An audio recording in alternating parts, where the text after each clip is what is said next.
Hello, good afternoon, Wednesday the 23rd of March 2022, and welcome back to those of you that saw part 1 of Certified Person, Legal Personality, Strawman, Fiction Name, Doing Business As, and Security Instrument. I would just like to post this on the splspro domain and on our Facebook, and then we shall begin. I have 60 odd pages to go through still, so it's going to be a long one. I will direct you to where part 1 is. If you are watching this and you haven't seen part 1, then it will be my pleasure to tell you where that is. Okay, just let me log into the Facebook, splspro FB. Post this into Telegram as well, both of our chat groups. I think I've spelt all of that correct.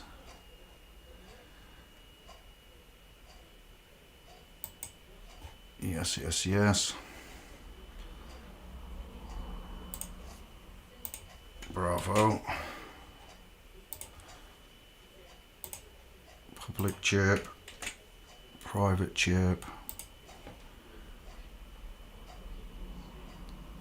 Okay. All is looking well. I will do some screen shares to let you know what's going on. Okay, alright, got it. Share screen. Here we go. So here is splspro, my backup channel account on YouTube. And if we click videos, you will see here, Certified Person, Legal Personality, Strawman, streamed 6 days ago.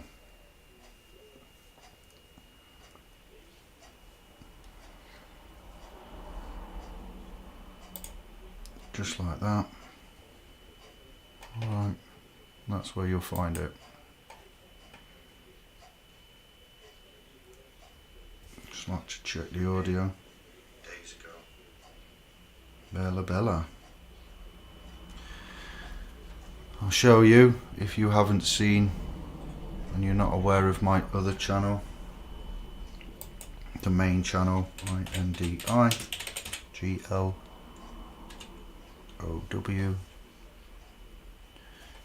Enter. You would click there and look for the bearded king with the fist icon. Bosh. And there is Indi Glow, my main channel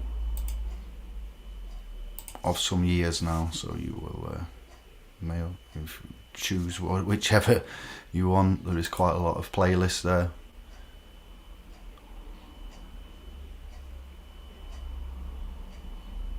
Across the years of chat with myself, Kevin, admins, my own presentations. Okay, so that's the introductions. Let me go to home.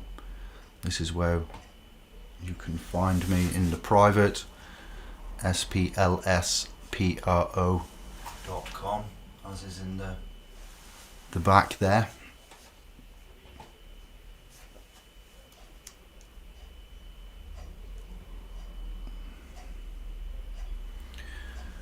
And I do believe we are ready to begin. Stop screen sharing. Raised in the streets. Still got love for the streets, fam.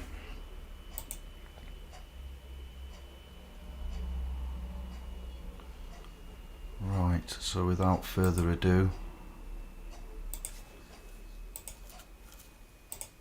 we're ready to go.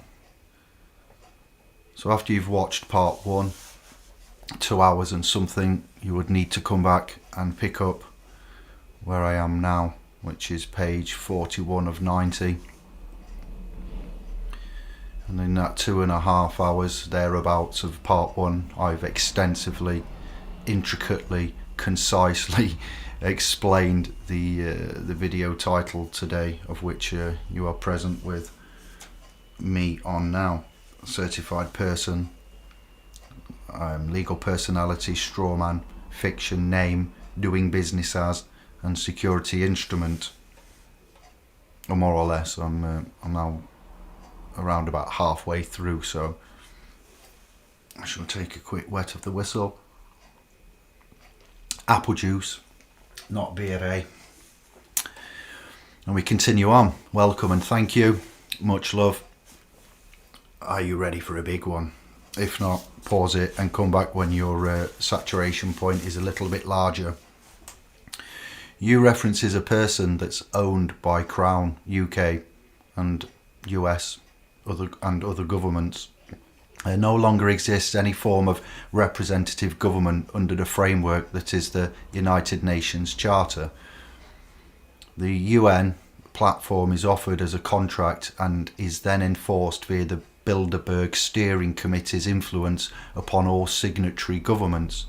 Today, what presents itself as your council or government, or more correctly, the men and women working within the same, they are deceiving and somewhat defrauding authentic sovereign woe man. They pretend they represent man and operate according to the parameters of the office they hold after you give them your vote to hold that office. So wards of the state, wardens, offices, directorate of the governments, executives, principals, ministers, different land masses and jurisdictions, different titles and offices.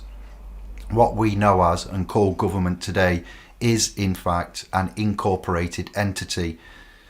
That means that because they are corporations, they can no longer represent an authentic, autonomous, living woman, due to the fact the council, government, has changed jurisdiction. They have shifted from a realm of laws to a realm of Roman secular commercial legislation, controlled by Unidroit, Maritime, Admiralty, UCC, and for the movement of maritime, fleet, cargo, coming under Admiralty, Maritime and Shipping. Then we have the Universal Postal Union and various other secular codes. You only need to look at the American Codified Constitution. And this they call the legal system, commercial intercourse.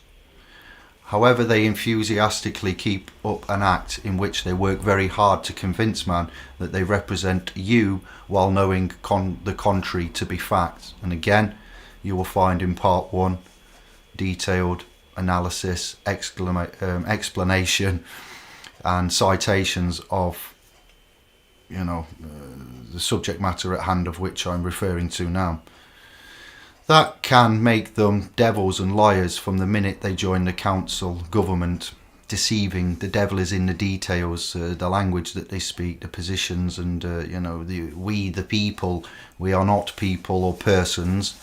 I hope you will be grasping that now. And we man are present here today. The government is a very large corporation composed of offices and wards of the state.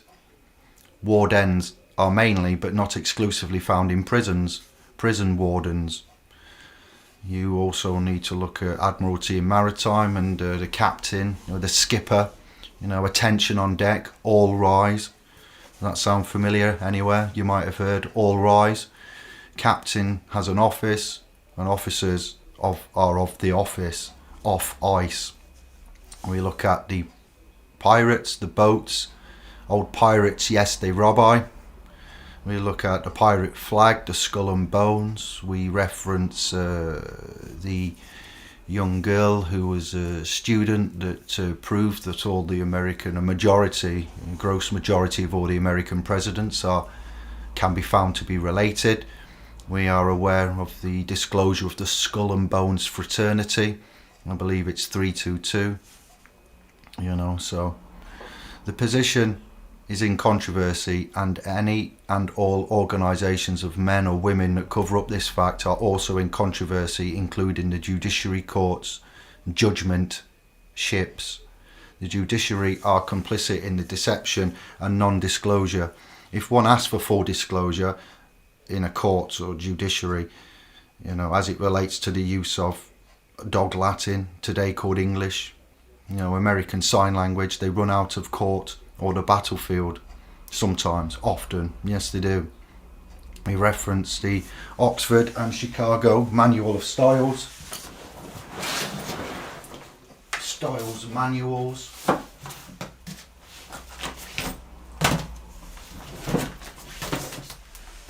Which I have some publications there. Oh, I see. My green screen. There's only a little bit of limitation. Let me just turn off the settings hither. As you know, I don't want to. I'm not in an ideal situation, but still, we'll turn off the background filters for a moment. None. Ooh, no Oxford style manual. References within there. Chicago. Okay, there you go. Manual of Style, edition 16. Also got a 14 one there. Look at me background. Looks like I'm sat on a boat myself, doesn't it? All topsy-turvy. There we go. Let's get back on.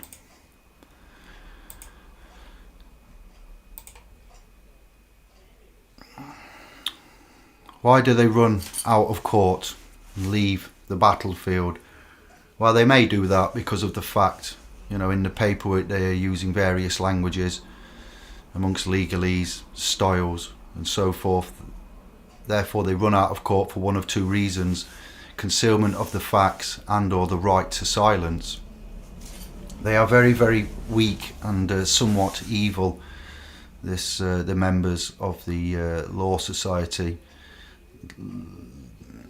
and also the lower courts as well. I'll get onto that later in this document about lower courts and non-lawful business venues. And we've covered this in some of our previous documents extensively, as well as in this one again. So we look at now the person, the types of persons, and we will look at artificial person in this instance. The artificial person you possess, called a citizen, creating a contractual obligation to follow the laws of man's government over God's. The laws of government, Saturn, Satan, govern only persons, demons, not living men and women. Not dissimilarly, the rules and regulations of commercial employees only regulate the demon person created as and called the employee. Another artificial status of personhood.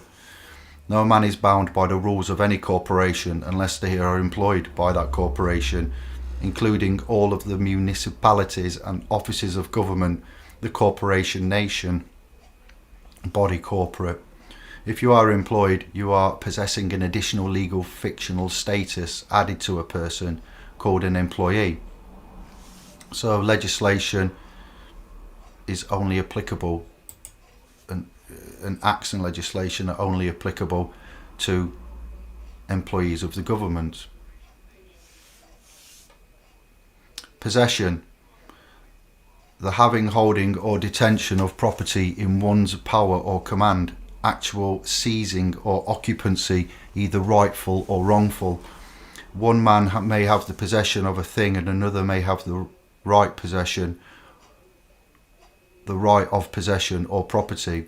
In bailment, the bailee who receives goods to convey or to keep for a time has the possession of the goods and a temporary right over them, but not the property.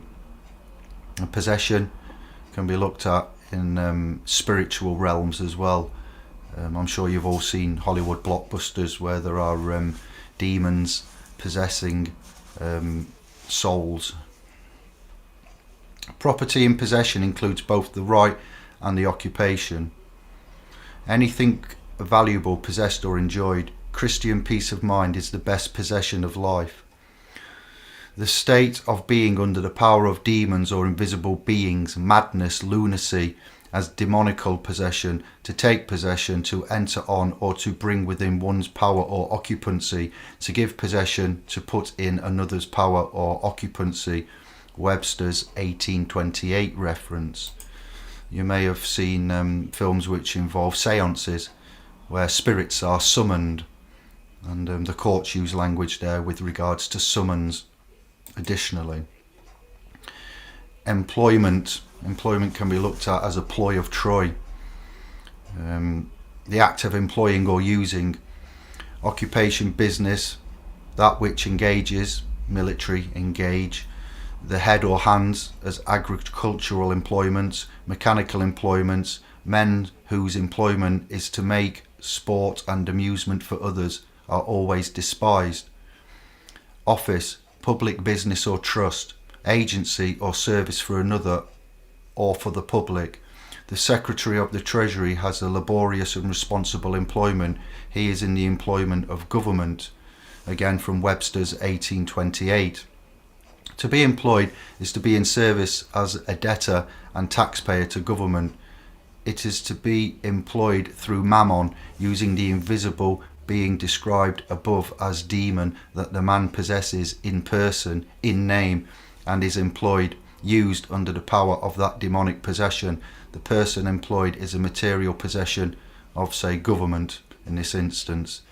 So when we talk about commercial intercourse, commercial prostitution, a prostitute would be somebody who makes money and a living from the use of their body and using it for the enjoyment of others.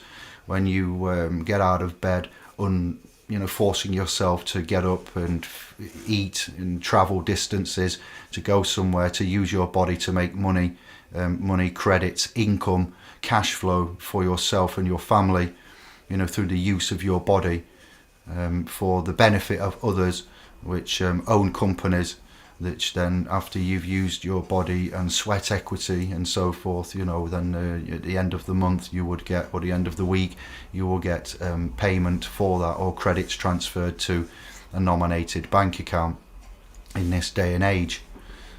So bear that in mind.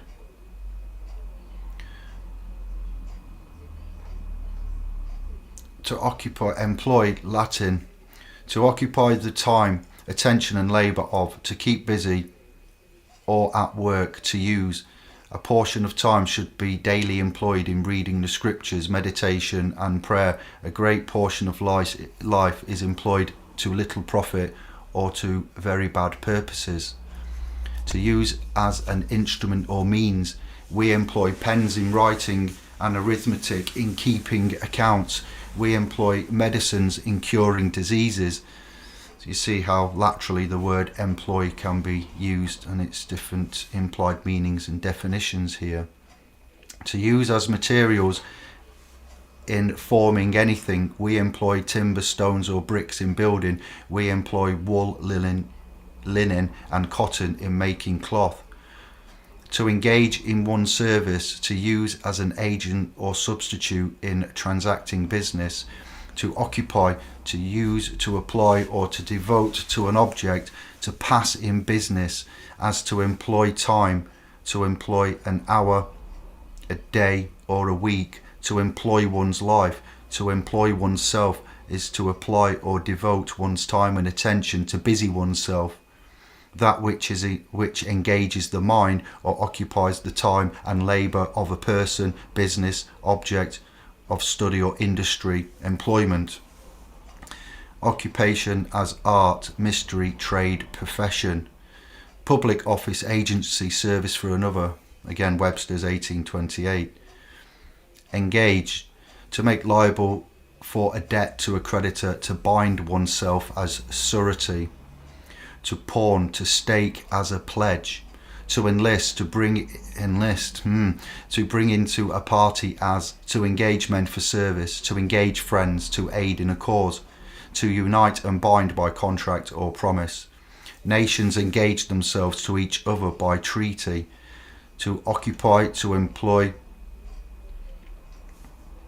As a citizen, you are employing, using and occupying in trust the person owned by government and therefore agreeing to its rules, codes.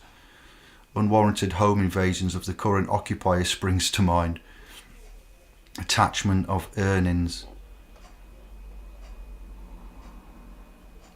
And I'm reading, obviously this document is a proofread and it is not in exclusive finalised order, so there's a lot of information that may not end up in the final draft being in this order, but I may jump and flip from here to there, but I need to get through these 90 pages and see how it sounds and check for errors and mistakes and look at the flow and then look at the revisions before it will be released in our usual places: Facebook, splspro.com, our 2 Telegram groups.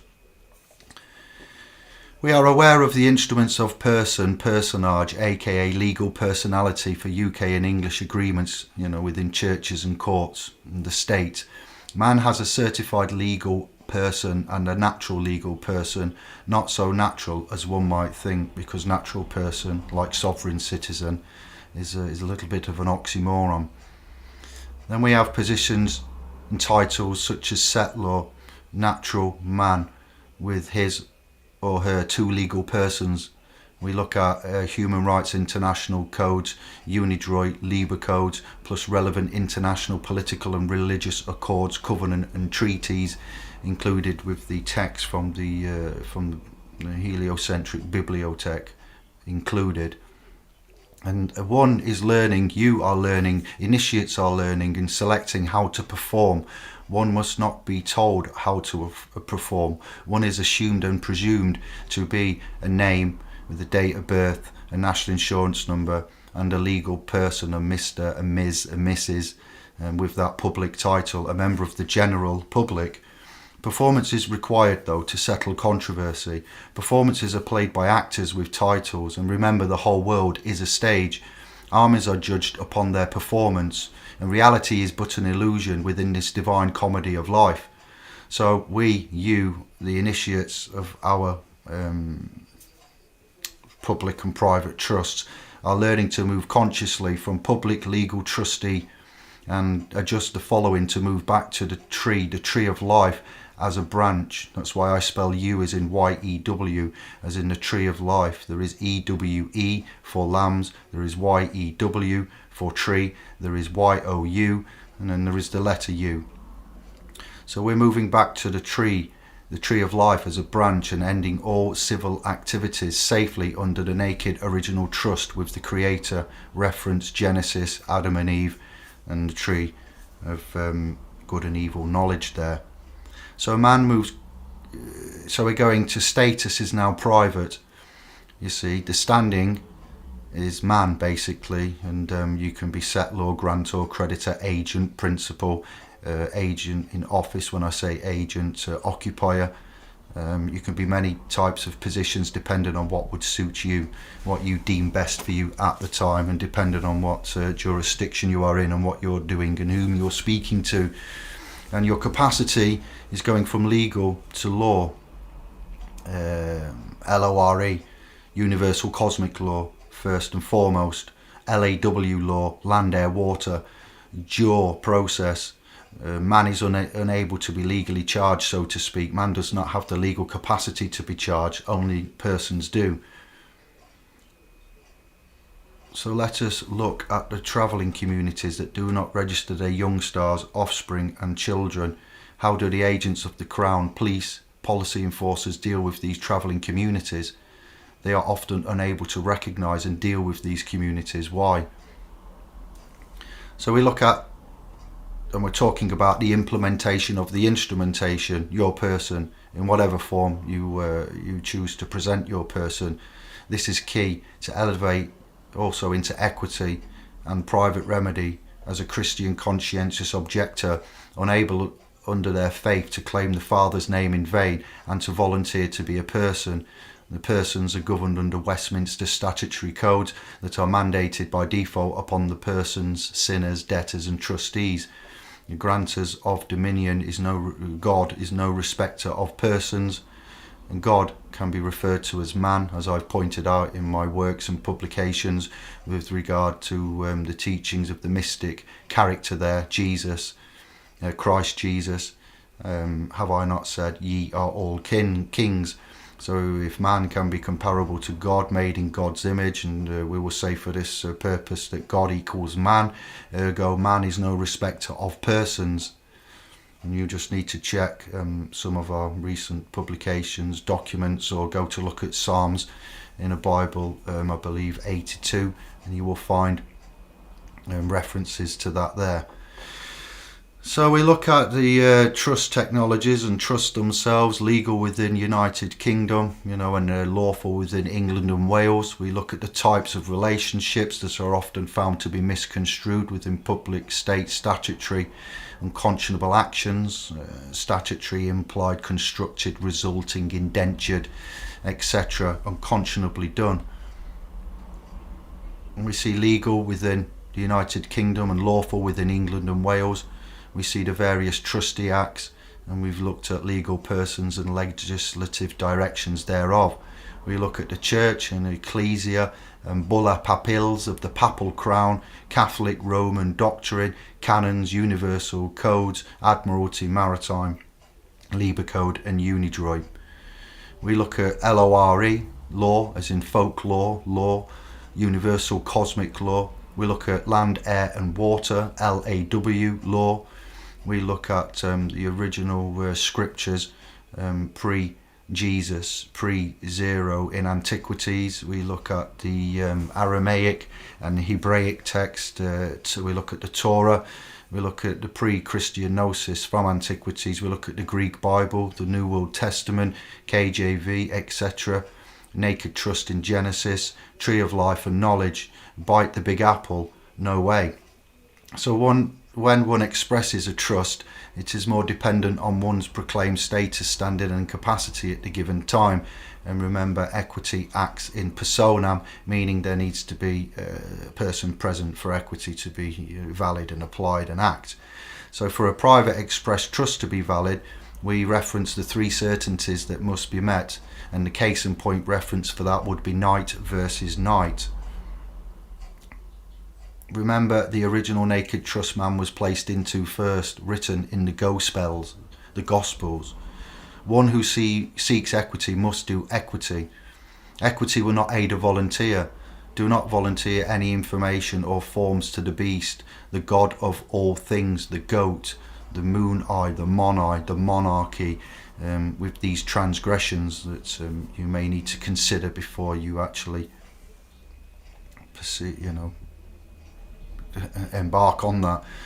We can look at being ambassadors and diplomats, witnesses for Christ Jesus. We become immune from the legal system, and we look at Islam, Judaism and Christianity amongst all other religions around the realm and civilizations, and the formulation of the Roman Emperor Constantine making Christianity the recognized faith of the Roman Empire.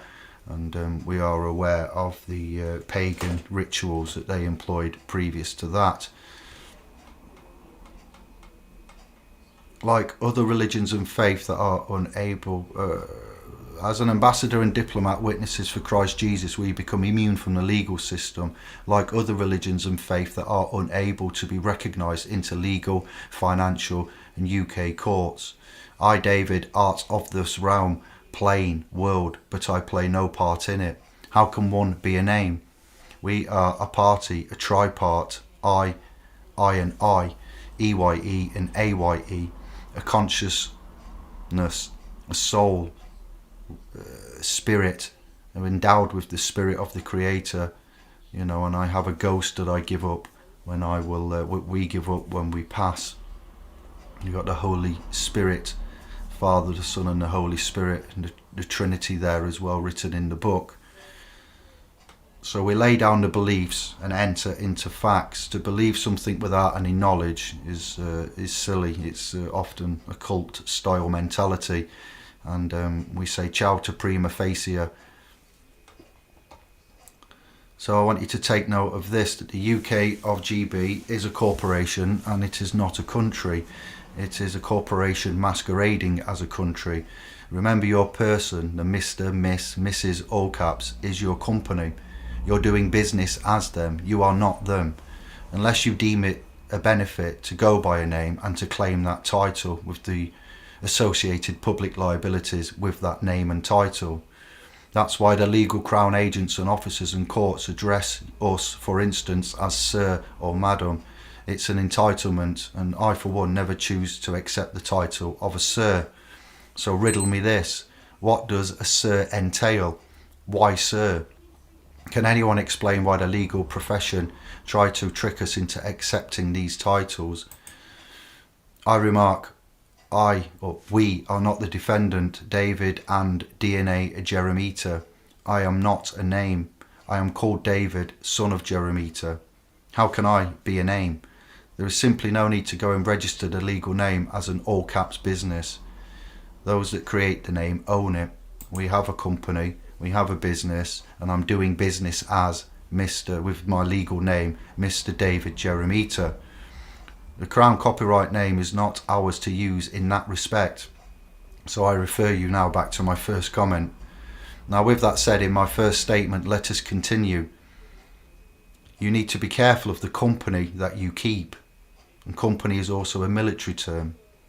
You need to make sure that you have a healthy interest and mind your own business as well. Interest and business, they are financial terms. If you are living together as common law man and wife, then you may say he or she is my partner. Partner is indeed a business term. So are you seeing the true nature of our debased English language now, and how misleading and corrupt English has indeed become? Debased, why is it debased? When you take away the etymological root references of a language, then it becomes debased. And that's what's happened with the removal of various academic curricula through the ages, the years.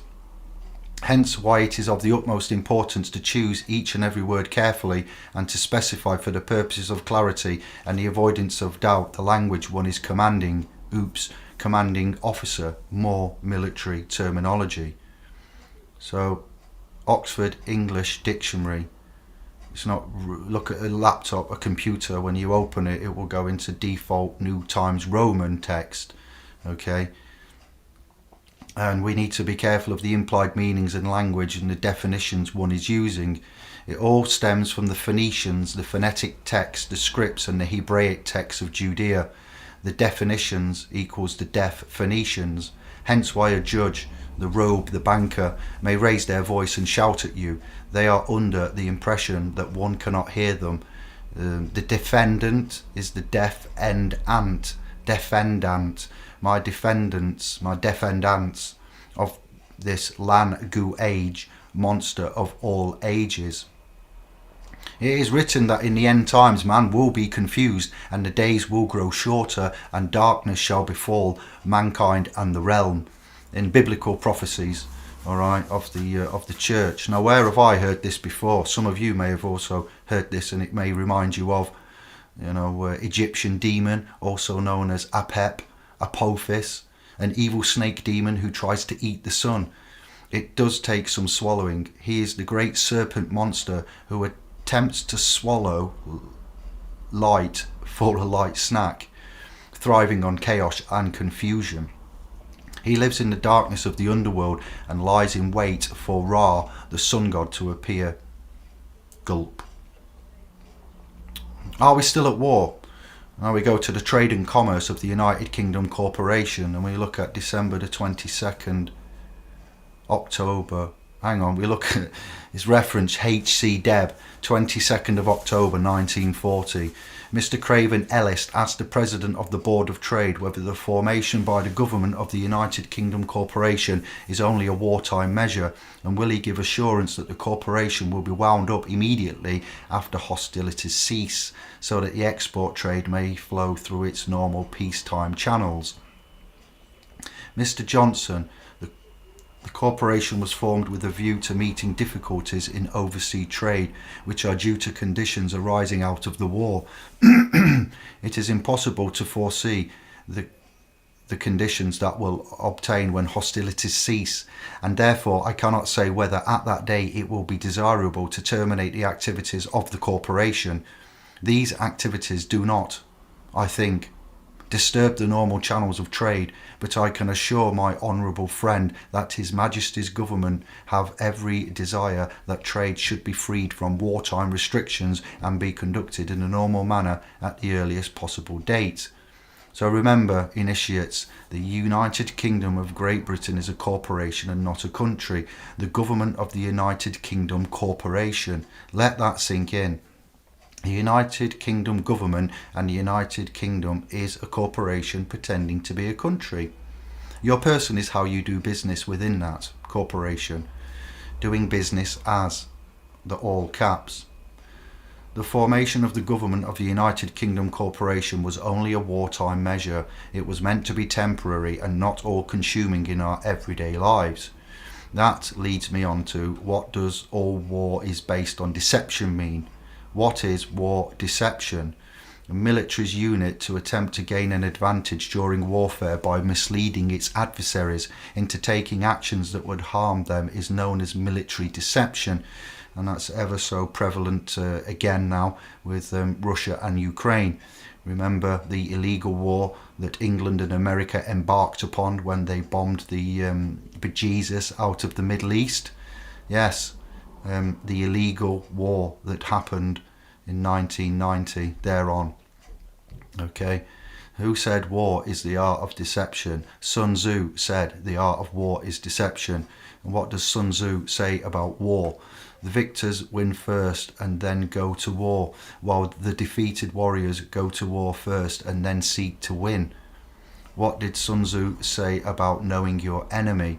It is impossible to be in danger in 100 battles, Sun Tzu said. It is impossible to win or lose when you are ignorant of the enemy, but you can win or lose if you know yourself.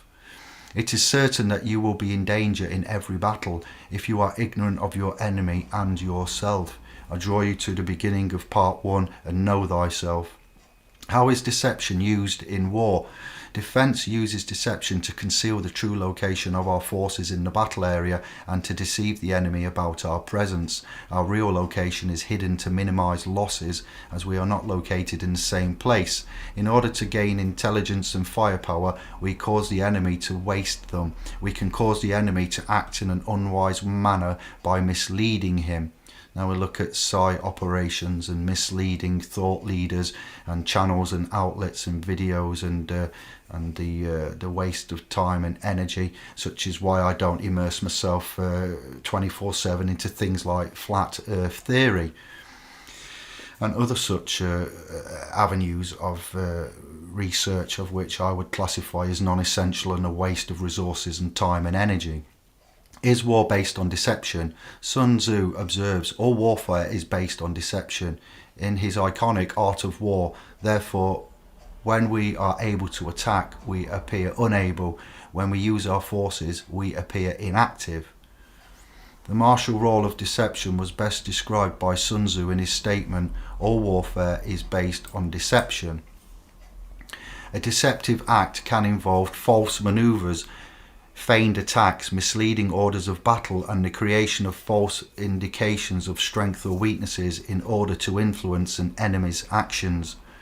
How was deception used in World War I? It was the first time that deception was tested on such a large scale in World War I. As well as building a bridge in the Jordan Valley, they were able to deceive enemy troops so successfully. A large number of troops could be sent in during the day and withdrawn at night. Is deception allowed in war?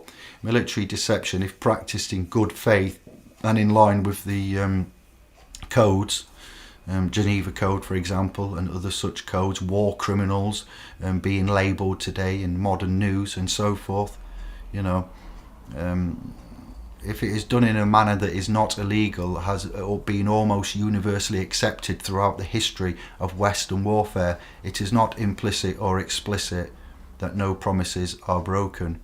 How was deception used in war? The history of warfare has seen many examples of deception, such as feigned retreat, using a false sense of security to ambush the enemy in advance. An army's size is exaggerated, or the force is entirely fictional. A legion of Roman soldiers typically consisted of 10,000 men. What are the 6 principles of military deception? It is helpful to refer to joint publication JP3-50A as a reference point for defining 6 principles of military deception: focus, integration, timeliness, security, objective, and centralized control. Centralized governments. What is a deception operation? A military deception adversary is an action that deliberately misleads military, paramilitary, or violent organisation decision makers, thereby causing them to take specific actions or inactions that will contribute to the success of the friendly mission. What does the art of war say about deception? The purpose of warfare is to deceive. Therefore, when we are able to attack, we must appear unable. When using our forces, we must appear inactive. When we are near, we must make the enemy believe we are far away. When far away, we must make him believe we are near when we are able to attack. What is Sun Tzu's most famous quote? When you are strong, appear strong, and when you are weak, appear weak. In war, the supreme art is to subdue the enemy without fighting. If you know the enemy and know yourself, you won't be frightened by 100 battles. What does deception mean in the Sun Tzu Art of War? In Sun Tzu, Chapter 5, join battle with the conventional tactics and achieve victory through unconventional tactics. Deception refers to the supremacy of unconventional warfare over conventional warfare. As a tradition underpinning of deceptive warfare, cheating is a valuable tool. So war comes in many forms, types, and we look at worship, W-O-R-S-H-I-P, warship, W-A-R-S-H-I-P. And then I've got a link here to a video I've done which is called Birth, and Stillbirth, Inclusio Unis est Exclusio Alterius.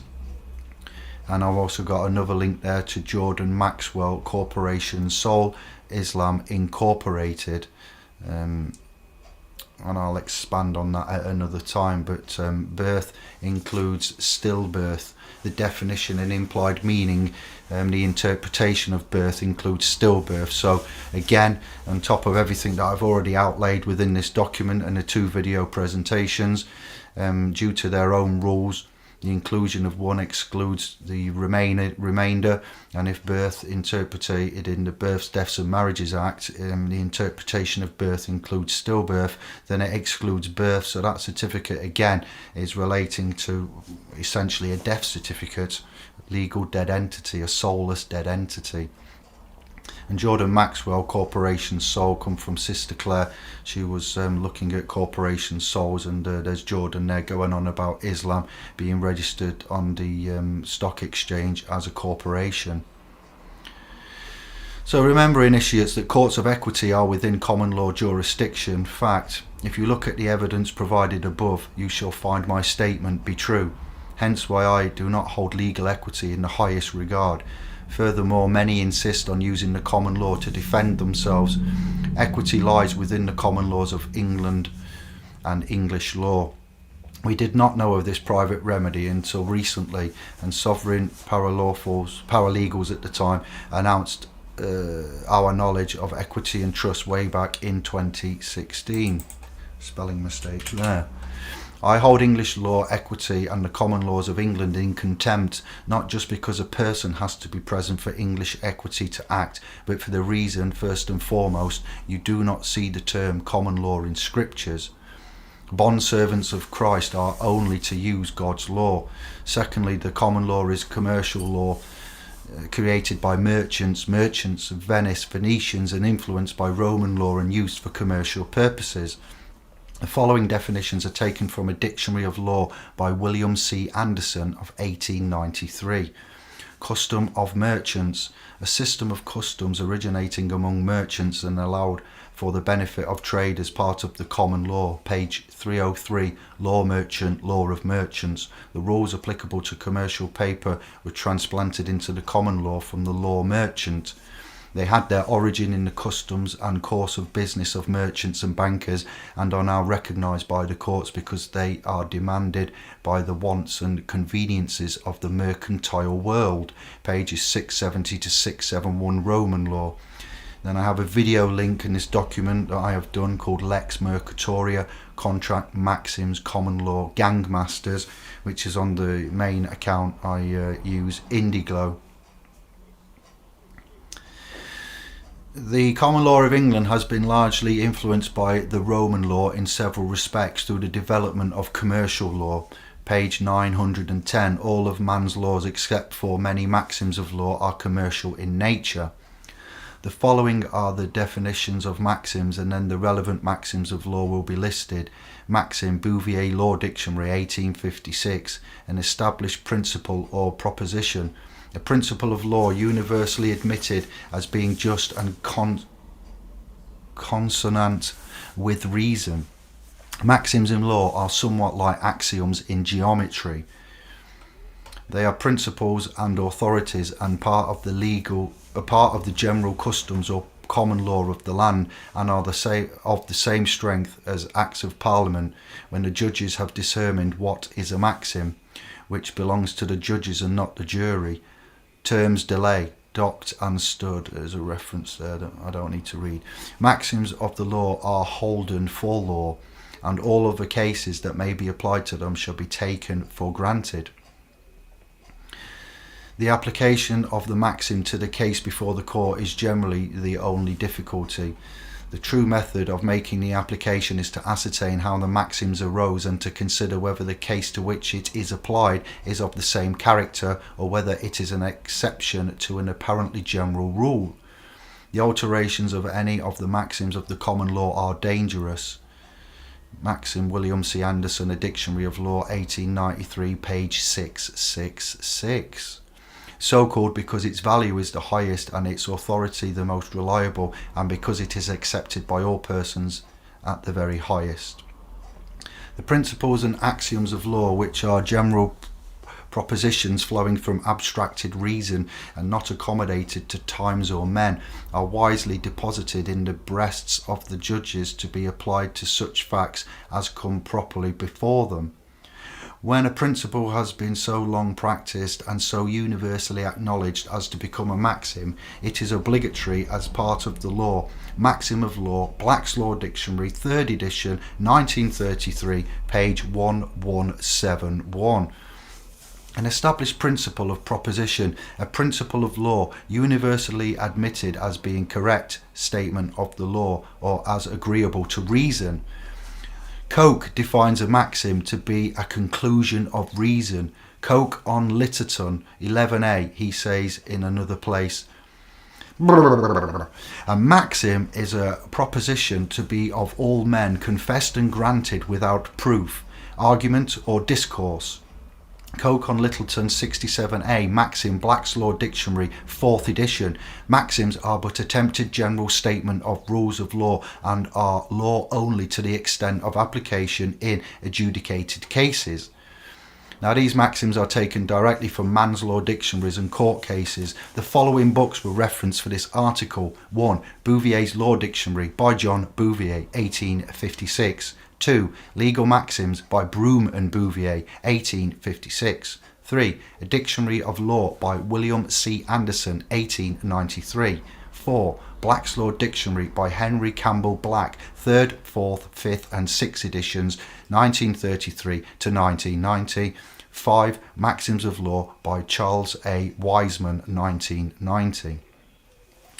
I'm going to take a breath, get a drink, say hello to G, son of Mick. Oh, just lean now, bit of a twinge in my back, so I'm sitting on Fluor. And now we're going to go on to tangy apple juice, courts, and what is an inferior court. And we're going to go through some descriptions of courts and references to various subjects surrounding that, of which I believe will interest you. Okay. So an inferior court is subject to the supervisory jurisdiction of the High Court, so that if a party feels a decision is irrational or unlawful, one can judicially review that appeal in the High Court. You may have heard us talk of High Court judicial reviews. Most superior courts are courts of record, whilst many inferior courts have statutory powers to punish contempt. So, initiates, you're welcome, G-Man. Son of Mick, my pleasure. What are three inferior courts? What are the three inferior courts? Despite numerous efforts to change the system, it persisted except for one brief period until 1891. Since then, the state or federal judicial system has consisted of district courts with original jurisdiction, intermediate appellate courts, and the Supreme Court. What are the inferior courts of the UK, David? Get to the point. We're in England. We'd like to know about the inferior courts. You mentioned public, legal, civil UK, and then you mentioned higher courts of England and Wales, and English law. And we use lawful remedy for legal situations. Break it down for me. It will be my pleasure. And it's contained on page 44 out of 90 in this 26,000 word document. An inferior court, for example, a magistrate's court or a local court, has limited jurisdiction over smaller summary matters with a lower monetary threshold than the intermediate courts of each state and territory. Their jurisdiction is like intermediate courts prescribed by statute in each state and territory. They do not operate within the laws of England. Capiche? Queen's Bench. What type of court? The Royal Courts of Justice. What type of court? What is the administration of justice? What do inferior courts rule on? Courts of limited jurisdiction, or a better term, inferior courts. These are often staffed by part-time judges who are seldom or not qualified and trained in the law, or even legally qualified and trained, let alone lawfully qualified, trained and registered, licensed, and etc., because they are not registered to a governing institution. Magistrates had to take expert legal advice when they went out to deliberate. In the magistrates of Oxford Court, when I went down to help one of our brothers, Thomas, with a traffic contravention made by a traffic officer when we was at the hearing under cross-examination. Okay, so when we presented the case, we was there and representing that the Oxford magistrates, all three of them, had to call an expert legal advice to end up finally discharging the charges made by the traffic officer. So I know exactly what I'm on about, and I've been there and done it, and we've had positive results with this. So they are not registered to a governing institution. They handle minor civil cases involving small sums of money, such as bill collections, and minor criminal cases carrying light penalties. How must inferior courts interpret the law? Generally, the House of Lords, Parliament, across the pond, Congress, determines the jurisdiction of the federal courts. The inferior courts are constrained by the decision of the Supreme Court. Once the Supreme Court interprets a law, inferior courts must apply the Supreme Court's interpretation to the facts of a particular case, which is why we and I and splspro like to give you case and point references from such publications as what I've got on my bookshelf and from what we found in the public domain. What are the three types of court? The Crown, State, Federal court system has three main levels: district courts, the trial court, circuit or circus courts as we call them, which are the first level appeal, and the Supreme Court of the United Kingdom and obviously the United States, the final level of appeal in the state and federal system. What cases go to Supreme Court? The United Kingdom State Supreme Court is a federal court, meaning in part that it can hear cases prosecuted by UK and you've also got US government. The court also decides civil cases. The court can also hear just about any kind of state court case as long as it involves state federal law, including the Constitution. How are inferior courts created? Inferior courts will be created by Parliament or Congress from time to time. The US Constitution itself created only the Supreme Court, but allowed Congress to create other inferior lower courts over time. Thus, as the caseload of the Supreme Court grew, Congress was able to create lower federal courts. Which courts hear the most cases? At the top of the pyramid is the Supreme Court. The Supreme Court is the highest court in the state federal system. The Supreme Court is often called the highest court in the land because it hears appeals from state courts as well as federal courts. What is the highest UK court? Now that's a bit of an oxymoron because that would, hear me out, but the highest English court is, we got the Lords, the House of Lords in this. In October 2009, the Supreme Court replaced the Appellate Committee of the House of Lords as the highest court in the United Kingdom. And we remember that they have the Lord Select Committee as well, and you have the Lord Chancellor to think of as well with regards to England and higher courts. The Supreme Court 12 justices maintain the highest standards set by the Appellate Committee, but are now explicitly separate from both government and Parliament. So related topics and offices are the Lord Select Committee, the Lord Chief Justice and the Lord Chancellor. Is a Crown Court higher than a magistrate's? All criminal cases will begin in the magistrate's court, and only a small percentage of the most serious ones will be referred to the higher Crown Court. No jury is involved in the magistrate's court. We reference Halsbury's and the commentary on Halsbury's and administrative hearings. The Crown Court, if you have committed a more serious offence, you will be sent to the Crown Court for trial. So we got offences and infractions and breaches of policy in the lower inferior courts, and then we've got crimes committed, harm, injury and loss, breaches of common law in all its forms that would be with a victim, and under the laws of England and Wales, biblical laws, political, human rights, United Nations and other such treaties, accords and covenants would be looked at by the Crown Court and trial by jury. One cannot be deemed guilty and said to be guilty unless judged by a jury of their peers. What is the lowest court in the UK? Magistrates' courts. All criminal cases start in a magistrate court. Cases are heard by either 2 or 3 magistrates. What are a criminal offence? Another oxymoron. It's either criminal and as a victim, or it's offence of UK public civil policy. So again, when I mention in this realm discovery, teachings and doctrines that I find, even myself, I'm there often late at night thinking, oh my days, it's no wonder man has such a hard time deciphering all of this and cognising and trying to use all of this information in a practical, comprehensive, making something useful out of all this information when you come across such terminology that's just a perversion of language in itself. So yeah, I hope you appreciate the little extra bits that we put in here, for your consideration. Alright, so I just lost my page there. Magistrates' courts, what are the two? Alright. What are 2 types of inferior courts? So I got the Crown Court. Is a Crown Court higher by number? The Crown Court, if you have committed a more serious offence, you will be sent to the Crown Court for trial. What is the lowest court in the UK? Magistrates' courts, yeah, I read that. What are the 2 types of inferior courts? In the United States, Congress settled on 2 separate categories of lower federal courts, the constitutional courts and the special courts. Are state courts inferior? All courts that are not superior courts are inferior courts. Intermediate courts, such as the district court, are therefore technically inferior courts.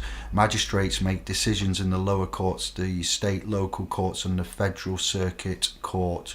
And remember, not all decisions by courts and judges are final. Can the judicial branch create inferior courts? The judicial power of the United Kingdom, United States, shall be vested in 1 Supreme Court and in such inferior courts as the Congress may from time to time ordain and establish. What is the judicial branch responsible for?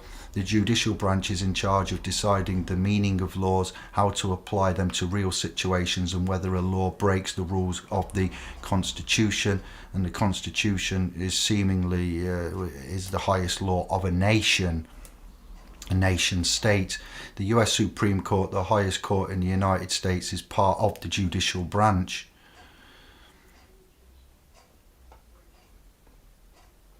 Who can create new courts? Article 3 of the Constitution invests the judicial power of the United States in the federal court system. Article 3, Section 1 specifically creates the US Supreme Court and gives Congress the authority to create the lower federal courts. What is the highest court in the United States? The Supreme Court is the highest court in the United States.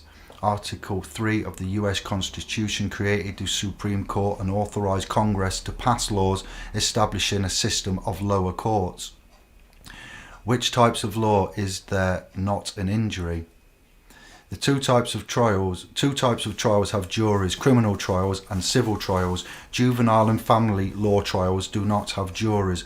Private civil cases. How does a case progress through the courts? Trials in criminal and civil cases are generally conducted the same way.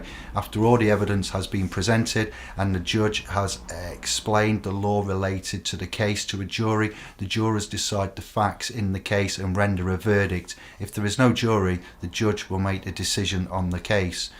Remember to ask about jury nullification if you are ever called up for jury service. I shall never be, because I am not registered, affiliated and recorded. Neither is my person. Man is not, but my person is not on such registrars and never has been, and so therefore will not be called to jury service.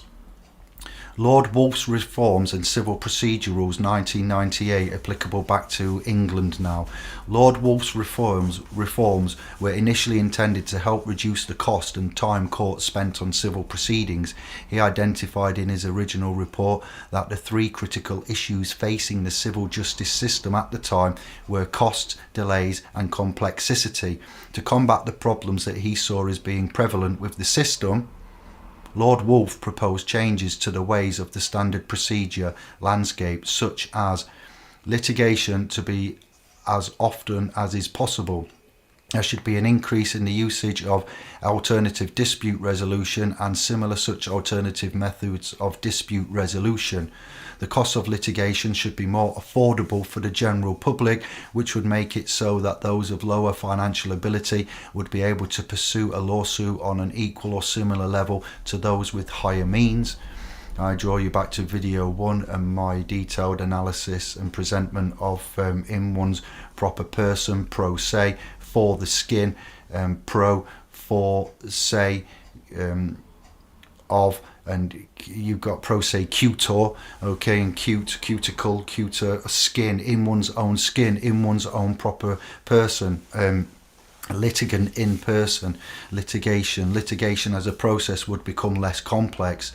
The methods of litigation would become less time consuming and would therefore lead to swifter justice. The entire idea behind the proposed reforms was to make the system more approachable and user-friendly. It was recommended to have the added caveat of also cutting tax spending on the court system, which would benefit both the government and the people of England and Wales. What is the difference between a High Court and a Supreme Court?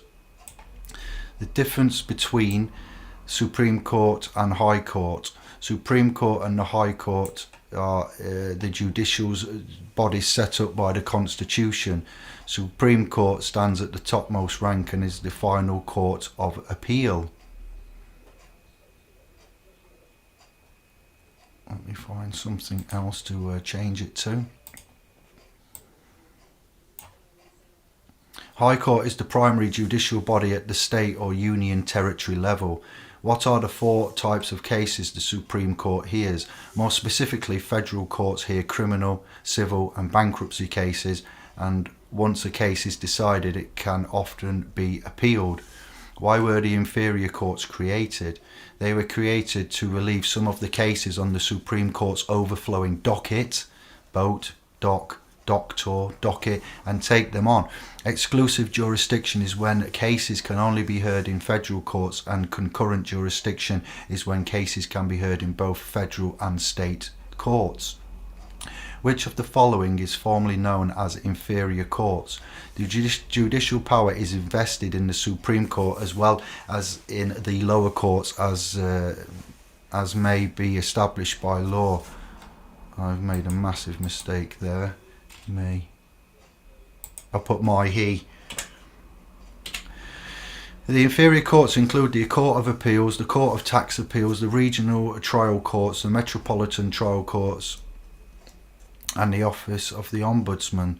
England initiates now search for the following: Courts of Equity, Supreme Courts, High Court Judicial Review, Lord Chancellor, Ecclesiastical Courts, the Lord Chief Justice of England and Wales, the 1873-1875 Judicature Act.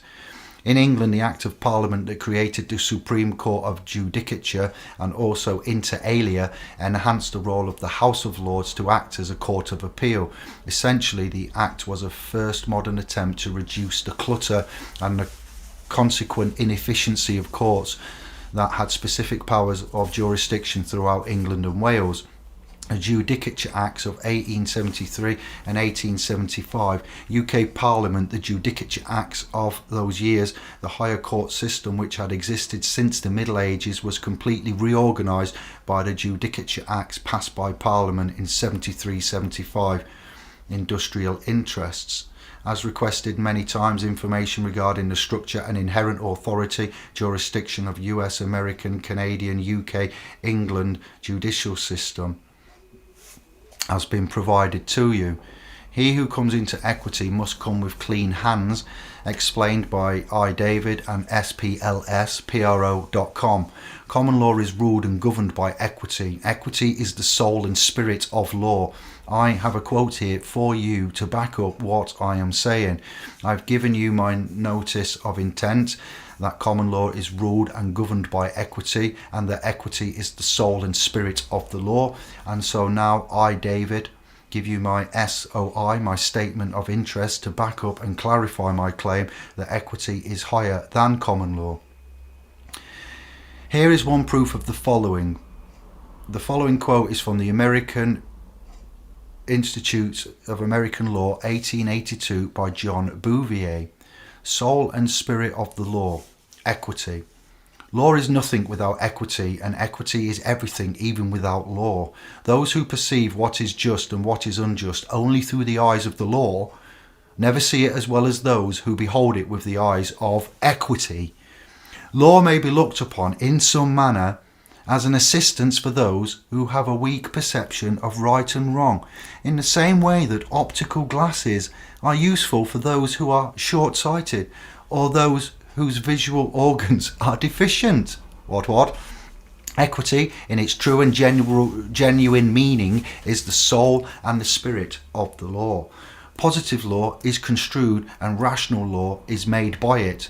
Institutes of American Law, 1882, Volume 2, 3724, Paragraph 4, John Bouvier. Equity is not law. Equity is in the soul and the spirit of the law. Capiche?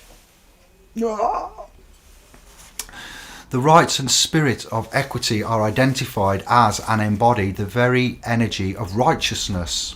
Now, where have we heard that word before? Equity supersedes common law as well as statute law, but you will have a runaround trying to establish a court of equity. But equity is part of common law. When I say common law as you know it, statutory, legislation, UK public, civil, legal, okay? When I say that, because equity is within the common law, it's within the civil procedure rules, and it was merged within common law, the part of 1873-75, a Judicature Act. All right, but we need to say that equity does where the ruling of common law and those of equity collide, equity shall prevail. In equity, the judge would make a ruling or decision based on the principalities of what the fair and just decision would be. Invoking equity in the courts would simply be to bring justice, to bring grace, and to bring mercy. The law cannot be fulfilled without equity, because equity is love and love is all. Do you want to follow the written word of the law in the commercial world of the dead? Or do you want to walk in peace, love and equity as a living light on the land? Come and join us at splspro.com, the Rosetta Stone of legal and lawful teachings, love and light.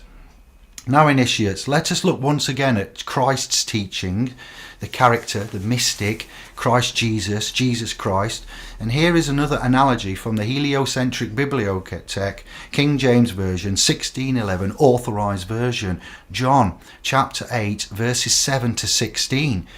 So when they continued asking him, he lifted up himself and said unto them, He that is without sin among you, let him cast the first stone at her. And again he stooped down and wrote on the ground. And they which heard it, being convicted by their own conscience, went out one by one, beginning at the eldest, even until the last. And Jesus was left alone, and the woman standing in the midst. And when Jesus had lifted him up himself, and saw none but the woman, he said unto her, Woman, where are those thine accusers? Hath no man condemned thee? She said, No man, Lord. And Jesus said unto her, Neither do I condemn thee. Go and sin no more. Then spake Jesus again unto them, saying, I am the light of the world. He that followeth me shall not walk in darkness, but shall have the light of life. The Pharisees therefore said unto him, Thou bearest record of thyself, thy record is not true.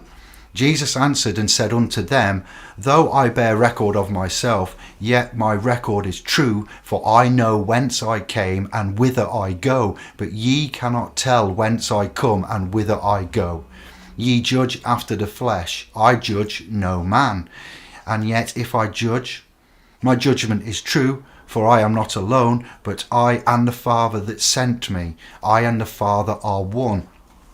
Christ wasn't operating at common law above. Do you now see? Christ went against the law of the land, which said that they get to stone the lady to death, as she was with somebody else when she wasn't supposed to be. Christ there was operating within equitable terms. Now we're going to go on to maritime admiralty law word magic. This is my favourite part of all that I do, of all my discoveries. I love etymological root references, etymology in itself. I love the comparison and the contrast to all of the languages, the Aramaic, the Sanskrit, the Hebrew, the hieroglyph, the cuneiform, pictograph, geoglyphs, all language, all writings, the Latin, the Roman English, the Old English, the Francais, Italian, Greek, alpha, beta, alphabets. This is my bag.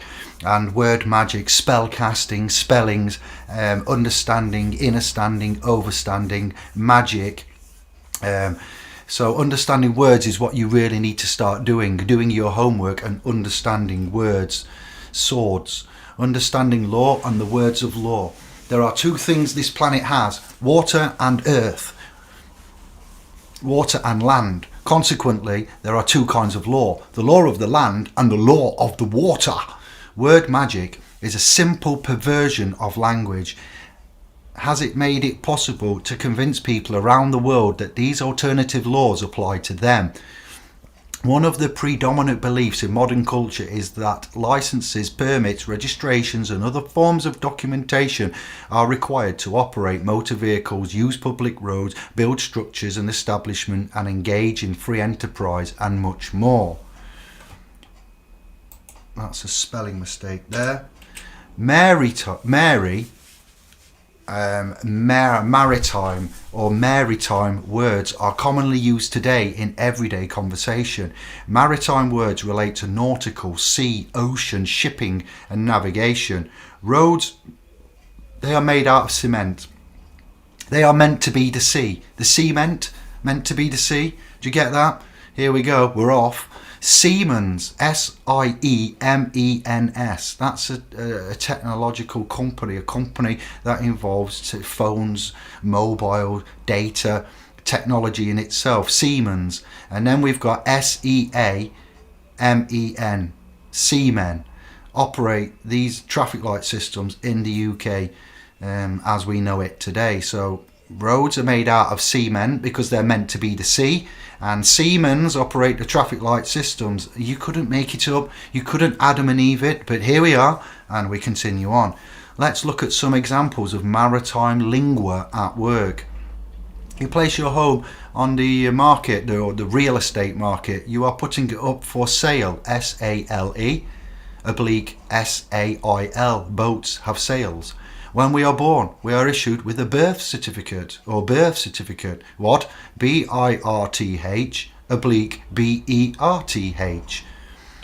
Boats have births, you know. Boats have bottles smashed on them when they are, you know, first led down to the sea. When a boat is unshipworthy, it is arrested in the harbour. And the dock, DOCK, oblique DOCTOR, doctor, or DOCKED, docked, or signs your birth or birth certificate as well as your death certificate. Well, the doctor would sign your certificate of live birth, to be fair, not the birth certificate, so that's a little error I'll put there. A berth in nautical terms is a space where a vehicle can be parked or docked for loading or unloading. When a ship berths in a port or dock, the captain has to produce a berth certificate, and ship is an anagram of hips. What? I know. When you are born, you come through your mother's birth canal. You come through water. When a product leaves the warehouse, it is shipped from the warehouse to the destination. Why would you use the word ship or shipped when it's being transported in an automobile? You connect a device such as a printer or USB cable to a port, USB port or porthole opening on your computer. A porthole on a ship is the term used to describe the windows or openings on a vessel. The word originates from the French word port, which means door.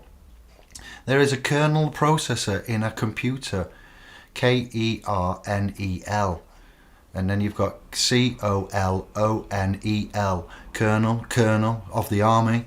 When you have to clean and organise a space to get it into ship shape, this expression arose from the inspections that were started during the 1800s to ensure ships were clean enough so as to not bring anything such as disease into a port. When inspected and accepted for port entry, they were said to be in ship shape. If the ship had infected sailors and merchants on it, it was quarantined for 40 days. The word quarantine comes from the Italian word 40 days. The term derives from 40 giorni, meaning 40 days, and traces back to the 14th century when the city of Dubrovnik, now in Croatia, was under Venetian rule. The Great Pestilence, or the Great Plague as it was known at the time, was devastating Europe. As a form of protection, Dubrovnik declared that all ships and people had to be isolated for 40 days before entering the city. Later, the disease would be referred to as the Black Death, probably because of the gloom it brought, although some theorise that the black referred to the terrible dark bruising of the skin due to internal bleeding, a hallmark of the disease. That was found from Inferno. Tom Hanks, thanks. The word captain comes from the word capital, equals money, equals water. In a courtroom setting, the dock is an enclosed space where the defendant sits in a court of law. In nautical terms, a dock is a structure extending along shore or out from the shore into a body of water to which boats may be moored. When you go to court, your case is placed in, and what did I mention earlier? And I made sure to express that word, docket. The docket is an abridged entry of a judgment or proceeding in an action, or register of such entries. A book of original, kept by clerks of courts, containing a formal list of the names of parties and minutes of the proceeding in each case in court. Money is water. One can spend money like running water through one's hands. Liquid cash. Liquidated assets frozen. Police shout freeze. Legal tender, currency. Water and oceans have a current. You have watermarks within the promissory notes there that aren't money, that are in fact credits issued by private banking cartels. Electrical currents, charge, bank of batteries. The dead are charged back to life with paddles after a heart attack. Question, where do you find a bank? Answer, on both sides of a river. River banks control the current, currency or flow of water, money.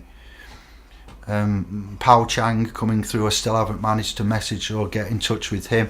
I'm not sure if this is his original workings here that I've adopted, or if it was from another website that didn't mention Pao Chang. Then later I come to find of Pao Chang, know of Pao Chang, and now I'm like, aha, that's where that website that I got this from has got it from, because now I've found Pao Chang. Nobody referenced him, but I will take the time to say I'm sure it's Pao Chang. Riverbanks, banks of the river control the current, currency or flow of water and money. If you are losing your house, they say your house is underwater. When you are in a lot of debts, they say you are drowning in debt. Your business is going under. If you get in trouble and go to jail, somebody must bail you out. The verb bail also means to scoop water out of a boat. We say to someone, money goes through your hands like water.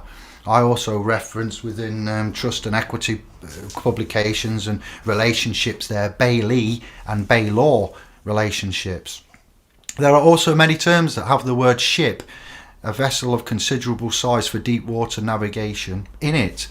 There are lots. Do a search. Ownership, citizenship, leadership, rulership, lordship, relationship, partnership, scholarship, apprenticeship and dealership, just to name a few common ones that we are all familiar with. Common law, or the law of the land, is what the lawful statute law or maritime law of the ocean is what we call legal, the law of the sea. Ocean is banking law. It is international by nature. David Icke states that the United States flag, he did state a while ago, in every federal court building, court, school or wherever, are framed with a gold yellow fringe because of the meaning this has in maritime law. Not so much relevant today, but at the time David Icke mentioned that it was, and we saw that.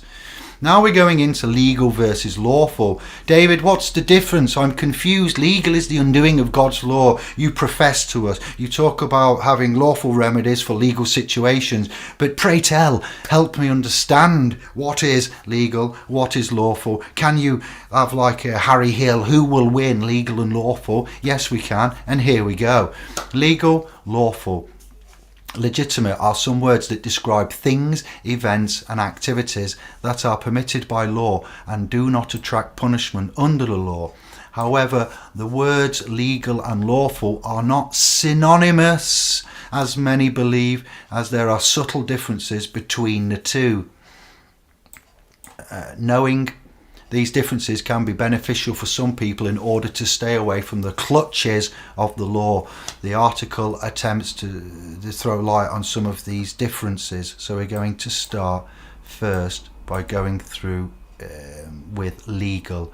Okay, and if I may just do so, I'd like to add a little bit of colour and maybe not that one. Where's my cave? I've got Dave in a cave somewhere. This one. Let's get in my cave.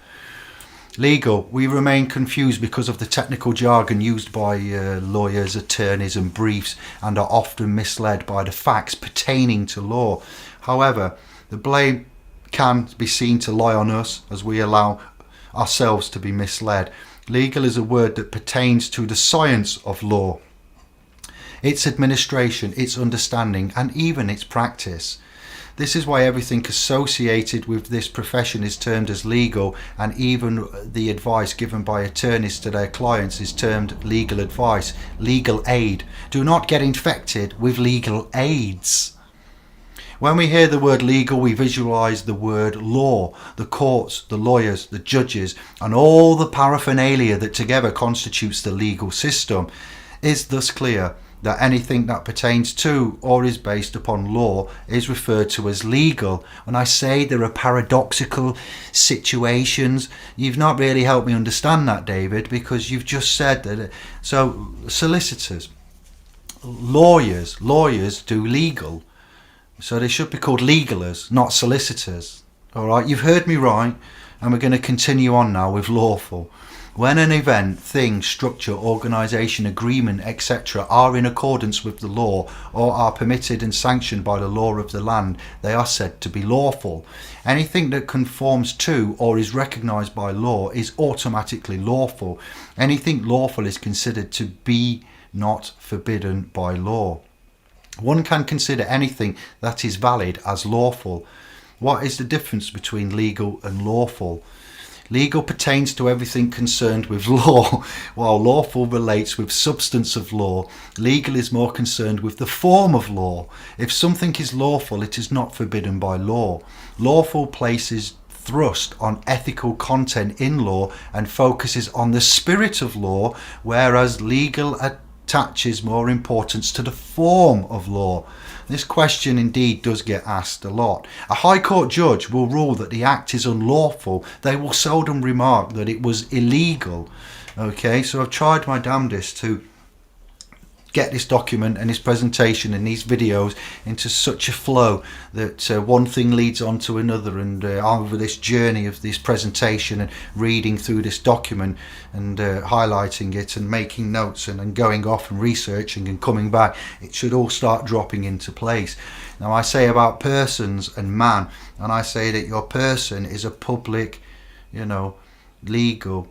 So you've got a person, public and legal, and then you have man that is private and lawful. Okay, so when I say legal and lawful and the difference, that needs re-embossing, and it's a perfect segue for me to go legal, public, legal person, your instrument, your certified person, your doing business as, your title, your name, your company.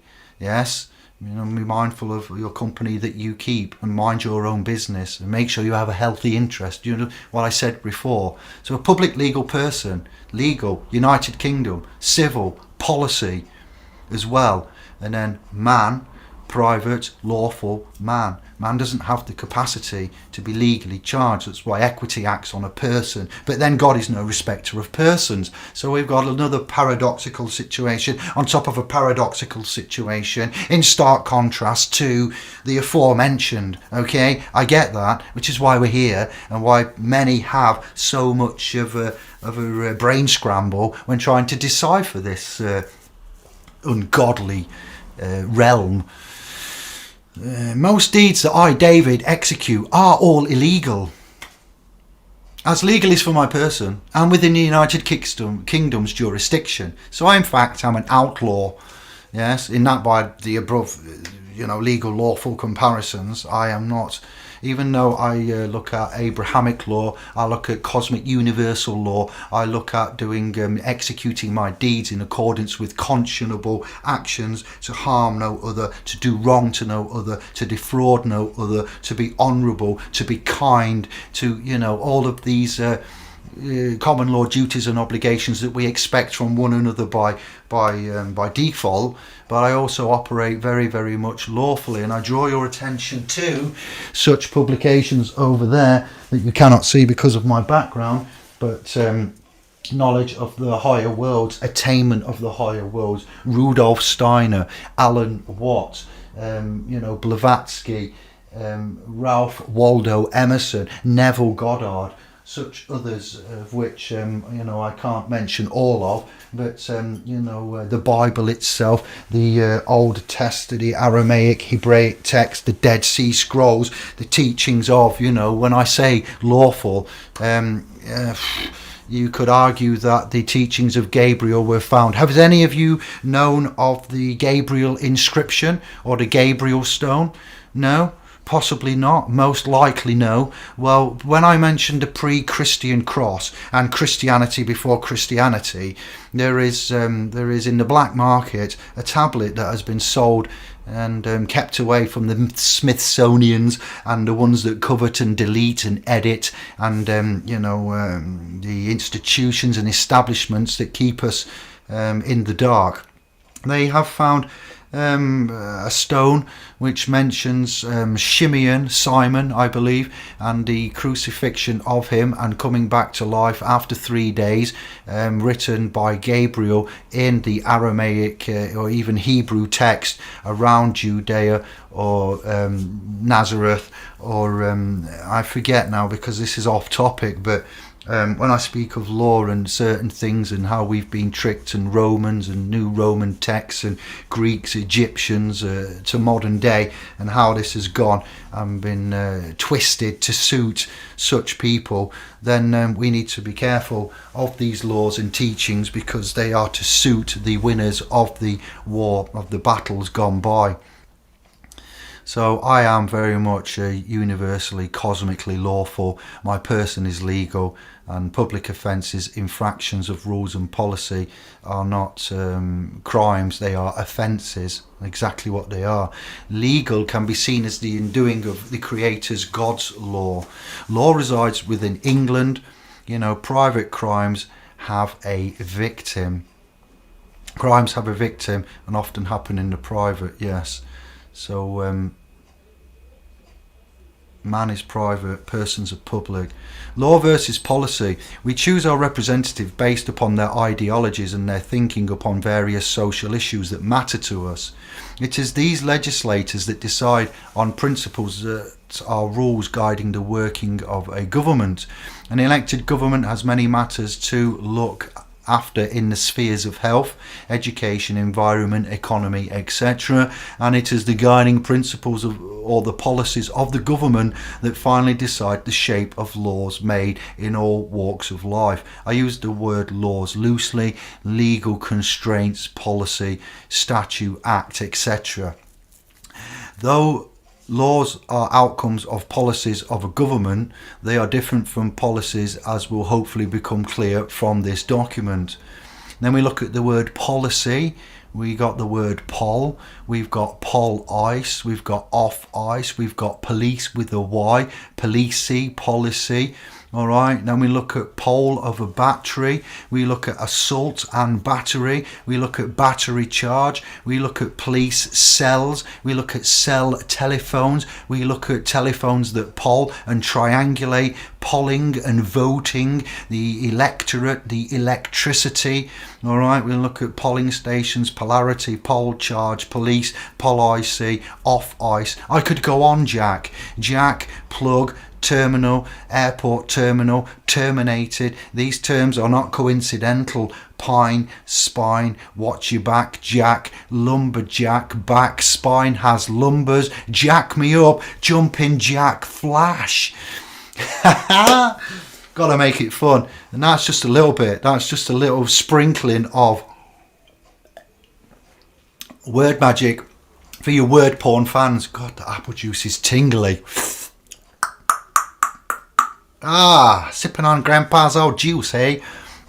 Policies are objectives that an organisation or a government sets for itself to achieve in a given period of time. Laws are the tools that help a government achieve these objectives. For example, a government may have views in the sphere of health and education with certain objectives in mind, as we see in today's present society, post-COVID, virus, corona, and all of that to bear in mind. It formulates policies as guidelines or a framework to move forward in the desired direction, and it is these principles outlined in policies that help a government to come up with proposed laws. Policies describe the objectives and missions of a government and how it proposes to achieve these objectives using various methods and principles. A policy document should not be misconstrued as law. However, new laws in various spheres of social life, such as health, education, finance, etc., reflect the intentions of the government. So, You get to know the goals of government reading its policy statement. Directives set out in a policy statement become laws only when the government is able to present and push through the draft bills in the Houses of Parliament. Law, again, only applicable to ones in public offices or employed by government. Yeah, so again, this is to be cemented in, that the statutes, acts and public codes that are mandated out of Westminster upon your person by default are applicable to government employees only. We are supposed to follow such things as the Ten Commandments, scripture in various forms, not just Christian or Catholic, various forms of common law, universal cosmic law, and such things as deeds. My word is my bond and my assurance there, and my word is my bond. I only have promises to give you. Act versus legislation. In the parliamentary system of democracy, members of parliament are called legislators, and the acts passed by these legislators become legislation or laws once they get the royal assent of Queen Elizabeth II, aka QE2, kings, or a president. Through referring the same legal term, acts and legislation differ from each other narrowly, and this difference will be talked about in this document. An Act of Parliament is a type of legislation sometimes referred to as primary legislation. Over the last 2 years we've seen secondary emergency legislation being imposed. Nobody from the opposition, such as Keir, objecting to it, and nobody in Parliament really objecting to it. It's just kind of gone through wish-wash, bish bash bosh, and it was in secondary emergency legislation with regard to the virus, COVID and corona. Most of the acts are introduced by the government, though it is not uncommon to see private members introducing draft legislation called as private members' white paper and then into a bill. Remember, we have lobbyists as well, and what all that is about. When I say private, then at this stage the act is called a bill, and it is only after deliberation by the members of parliament and their approval that the bill is sent to QE2, King President, for approval. After the nod or assent by the ruler, the act finally sees the light of day and is declared a piece of legislation or law applicable on all citizens of the country or specific to a particular section of the society. These are public acts, private acts and hybrid acts. While public acts are meant to be applied on all citizens of the country, private acts are meant for specific people. A hybrid act is an act that has elements of both public and private acts. A bill proposed by a private member of the executive is debated by the members of parliament and is passed after suitable amendments that are accepted to the majority of the legislators. Once the bill is passed by the parliament and given assent by the ruler, it becomes a law and a legislation like previous laws of the land are applicable upon one and sundry. When I say it becomes law, it becomes legally binding.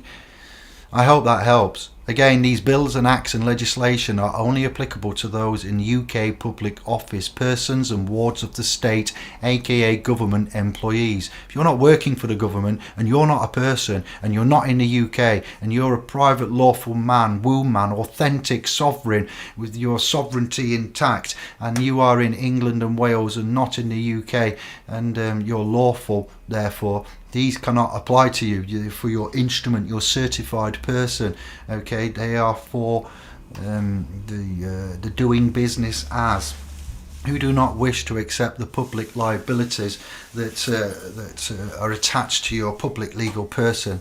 Then again, do not claim the name. I am only known to go by a name when it is of benefit to me. See video 1 and you will become more knowledgeable on that. So word porn fans, today's show is brought to you with the letter X and number 10. I now have this for your considerations. We're going to get to the heart of the matters. sole traders of sole corporate companies, body corpses, corpus juris is what we find. The amalgamation of church and state under the papacy, the paparazzi, the sea of paper rats, as a backup voice of Satan. Satan, they all serve X. X in Roman numerals equals 10. So X is 10, existential. Wait there, I need you to actually see this. Let's just pause this a moment. Let me get to my button. Share screen. Let's do this. Okay then. Let's make it a bit bigger so those on mobile devices can see it a bit better like the nose. Our lass will be back in a bit. We are on page 58 of 90. So when Queen Anna Maria and Princess Yanka come back, I will stop this video and we will go for a part 3 sometime very soon. So we are here. They all serve X. X is 10. X is stential. X is tential. I want you to just take a moment there. Okay, we seem to exist in an existential, linear realm and universe.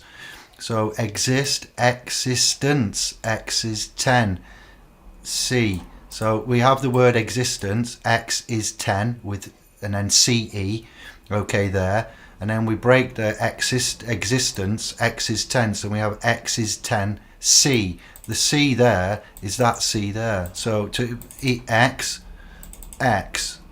is 10 is 10 and C is C, the C of 10. Then we go through Satan. I want you to say 10. I want you to look at Saturn and you think about the Saturnalia cult or Satan of Saturn, the eater of its children, from the Garden of Eden, Eden, and then I found Edinburgh just for the kicks as I was writing it. As they say, man is delivered from the cervix, okay, of mum. Now that would be the cervix, okay, which is the cervical cervix of the mothership. I'm not saying mums are motherships, but how they are viewed, products delivered down the canal, and the cervix of the mother in the hospital is delivering a product, you know. The cervix is the lower part of the uterus, situated between the external orifice and internal orifice, the officer's orifices. The cervical canal connects the interior of the vagina and the cavity of the body of uterus. The cervix is part of the female reproductive system. Fact. So is it just me, or is the above slightly in the outer limits of vocabulary? In the beginning there was the Word. The Creator is said to have made it known that He is the Alpha and the Omega.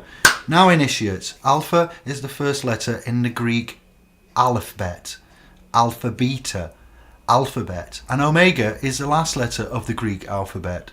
Perhaps my fixation on words is now becoming clearer to some of you. The spelling and spellcasting of my broadcast publications is due to this fact, and others I shall not mention right now. In the Greek alphabet, in the Hebrew alphabet, let's get it right, X is the last letter. Now X, cross, okay, marks the end. So the X, which is a cross on its side, making the X, it's the last letter, which means final, the end, no more. Okay, so that's why we have as well the X to consider with regards to the crucifixion, cross, the T, the X, the plus. When you in the past signing, if you was illiterate and you was presented with something and you didn't understand it and you couldn't read it, you could sign an X instead of a signature, and then whoever was looking at that agreement or contract would know that the X denoted illiteracy.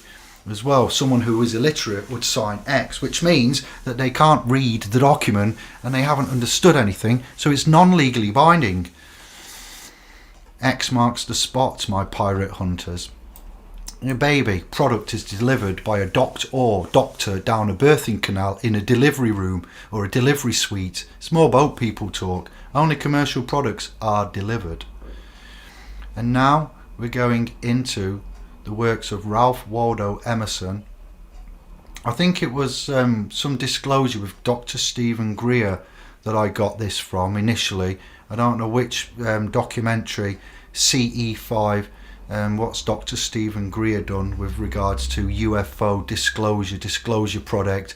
I can't think of the there's a video title of a documentary that I'd like to pop in here, and I can't think of it, but this is where I first popped I had Ralph Waldo Emerson come into my realm some years ago. Nature sent us into balls and her proud ephemerals, fast to service and outside, scanned the profile of the sphere, knew they what that signified, a new genesis were here.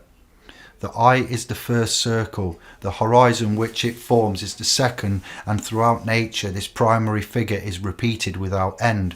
It is the highest emblem in the cipher of the world. Saint Augustine described the nature of God as a circle whose centre was everywhere and its circumference nowhere. We are all our lifetime reading the copious sense of this first of forms. One moral we have already deduced in considering the circular or compensatory character of every human action. Another analogy we shall now trace,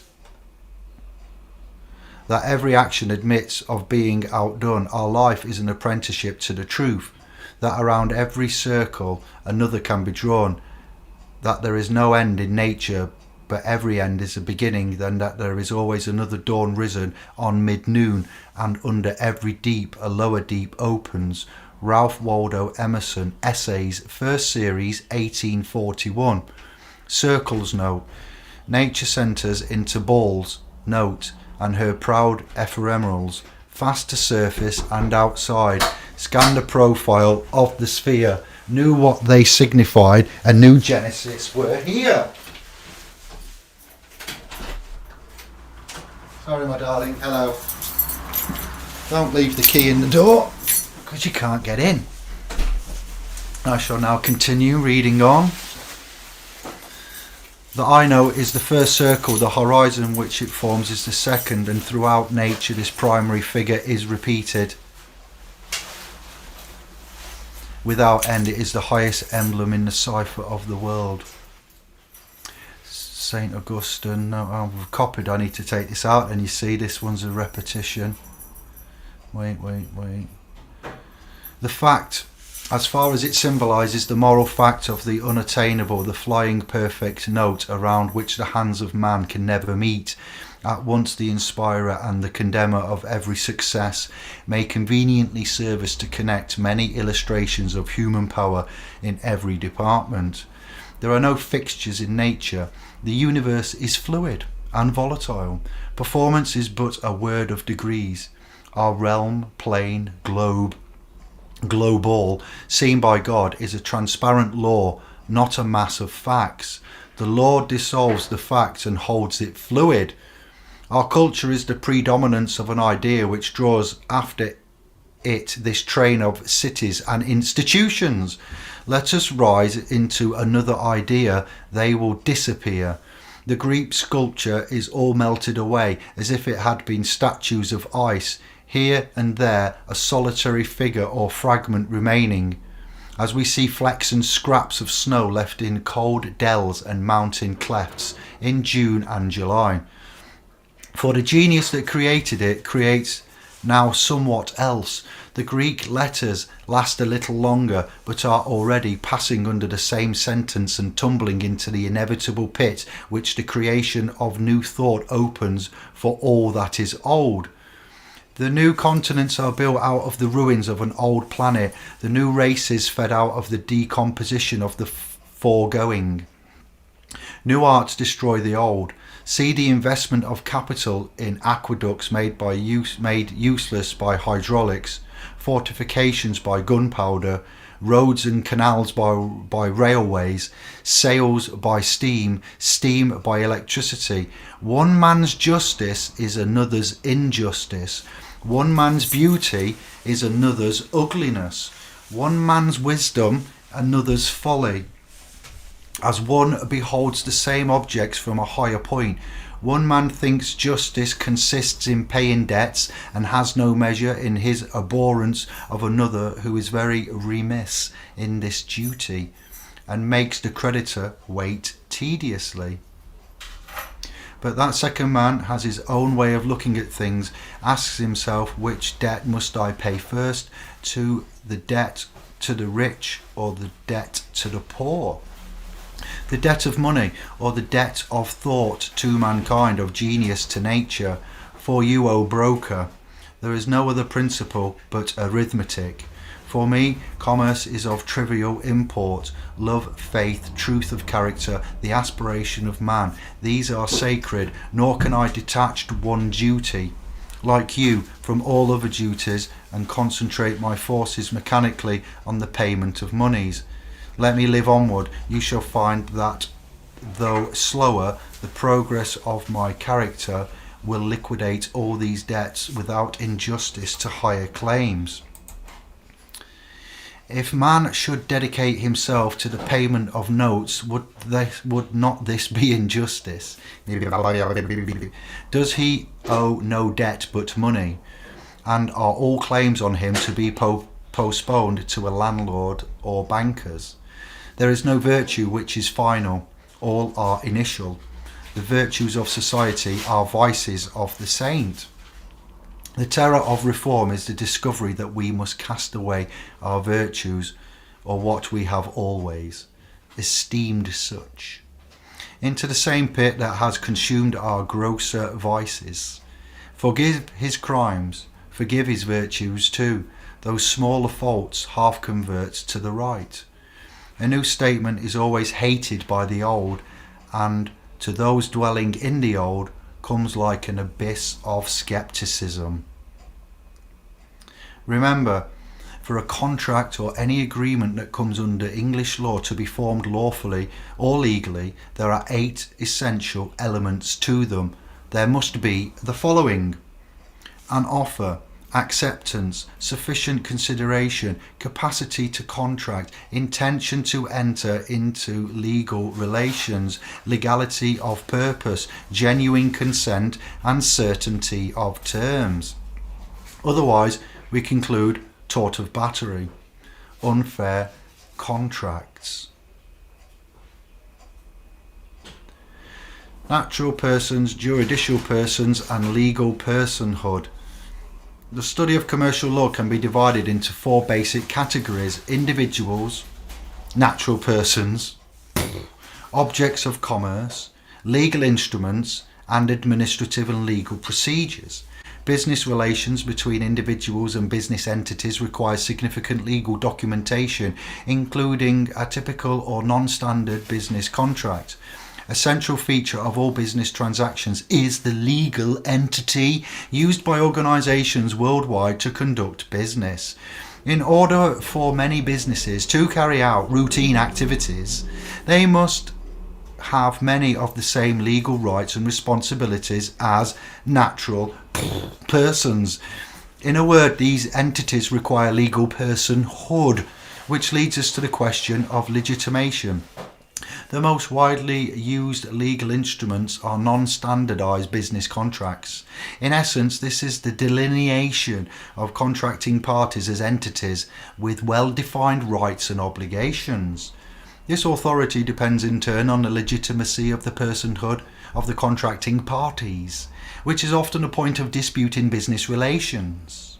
Regardless of whether one accepts the use of terms legal entity and legal personhood, they often give rise to immeasurable and diverse conflicts domestically, regionally, and at a global level.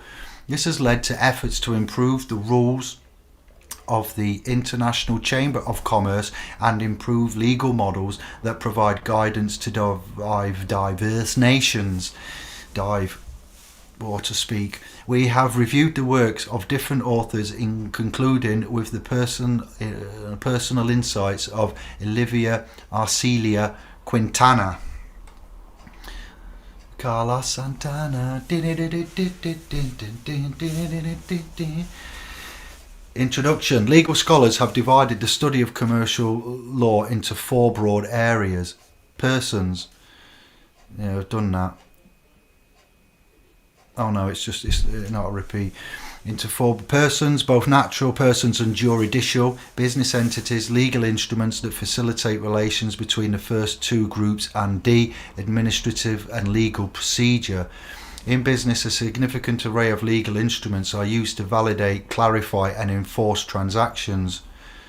They often include, among others, contracts that are atypical or non-standard. That is what I've just read. Person. Merchants may be legally classified as natural persons or juridical persons. The first group refers to individuals innately capable of assuming obligations and exercising rights. The second group refers to entities with legal personhood, often referred to as collective entities. Juridical persons or corporations. The term entity will often be used to refer to this second group. General concept. Etymology. The word person has multiple meanings. It's etymologically derived from personae, a term related to histrionalis larva, which means mask. Histrionalis larva, which means mask. In this sense, the person is understood as the mask covering the face of an actor who recites verses during a scene in a play. The mask's purpose was to make the actor's voice vibrant and loud. Later, people came to use the term person to refer to the masked actor himself. In view of the above, it is quite understandable to associate a person as a natural being of the human species. I refer you back to the first quadrant or the middle quadrant of video 1 that precedes this video, and the first part of this document that I read out a week or so ago. It is on this channel. You rewind the beginning of this video or look on splspro video channel, you will find that. And you should have already seen it if you're watching this one. And if you haven't, stop everything, go back and watch it, then come back and enjoy this one. Doctrine. Doctors. Doctrine. What is this? If you don't know, historically, legal scholars have had difficulty precisely defining person. Below are examples of several definitions that have served as benchmarks for this legal entity. Carnelucci conceives a person in a triangular sense. He views the subject as the vertex where personal interest, economic element and substantive law, legal element meet vis-a-vis a legal relationship. For Carnelucci, the person is the meeting point of these 2 elements, i.e. the crux reached by both. Moreover, he says that the legal entity includes more than man in his natural sense, that is, as an individual. It also includes those instances in which there is a collective interest uniting several men to act as in concert, as if they were one. Indeed, the collective legal entity is created when the economic element and the legal element of the legal relationship coincide, thereby creating the foundation of the collective interest. To Carnelucci, legal entities include both natural persons, individuals, and collective entities. Both types share a point of convergence between economic and legal elements, although the latter is notable for consisting of multiple individuals, not just one, united by a common interest.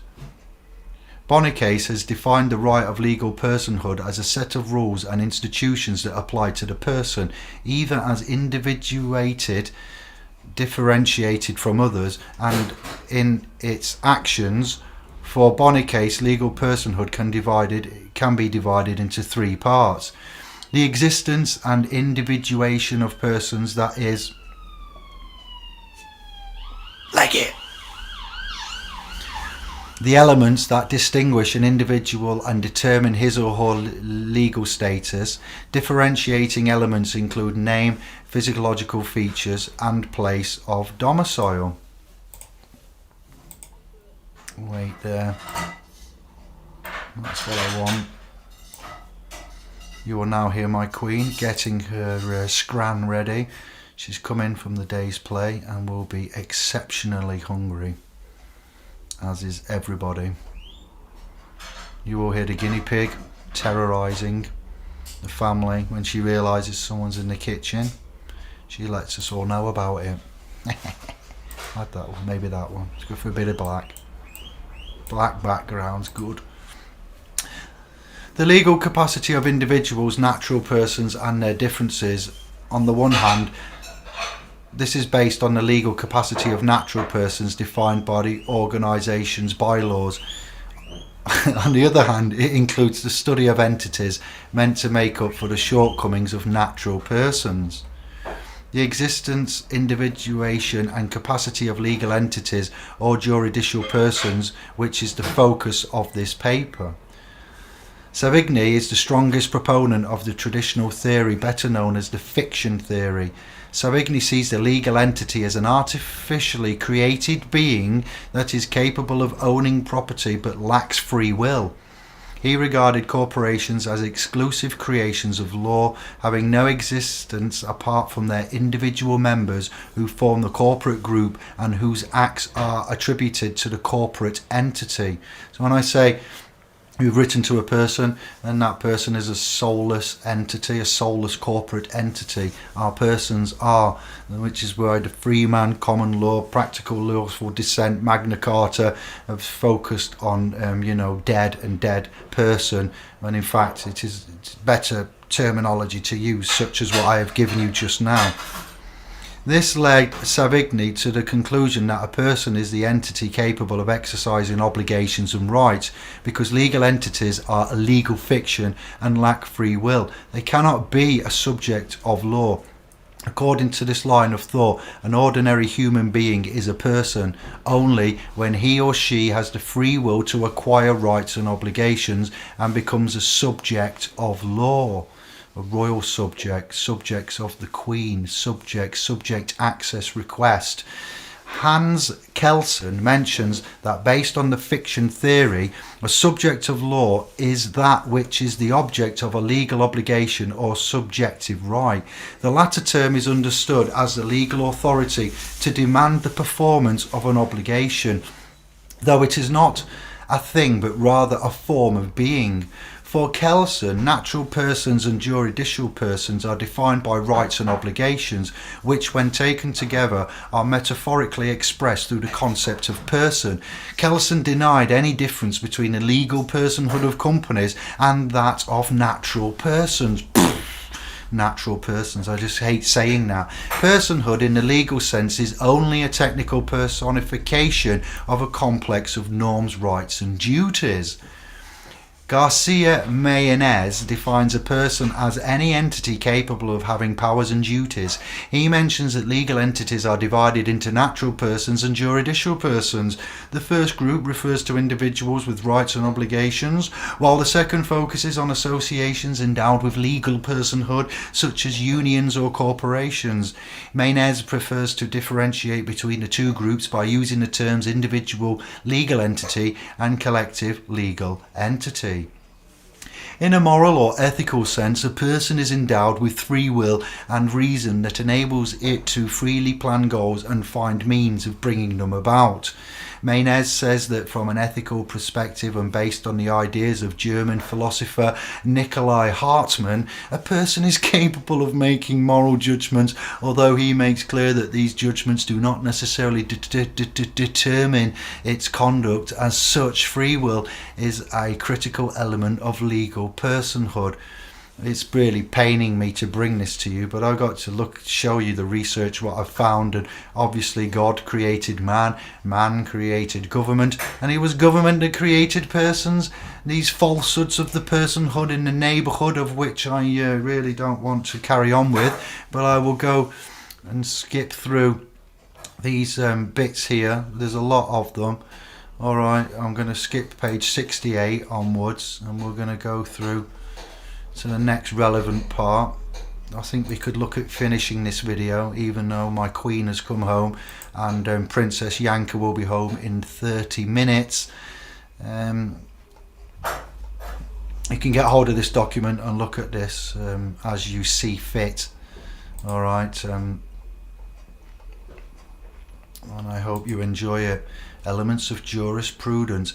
The corporation as a subject of law has also been focus of attention within the criterion that federal courts, have issued. In one such criterion, the Federal Circuit Courts discussed the nature and legal personhood of the juridical person, stating that a corporation is a fictional entity whose legal personhood is expressed and exercised through its representatives, which is understandable given that its very nature requires the involvement of natural persons, managers or administrators to present it and work on its behalf, given that fictional entities cannot labour on their own behalf. Now that's something to hold on to. I hope you enjoyed that. Alright, 4, 5, 6, 7 on page 80 of 90.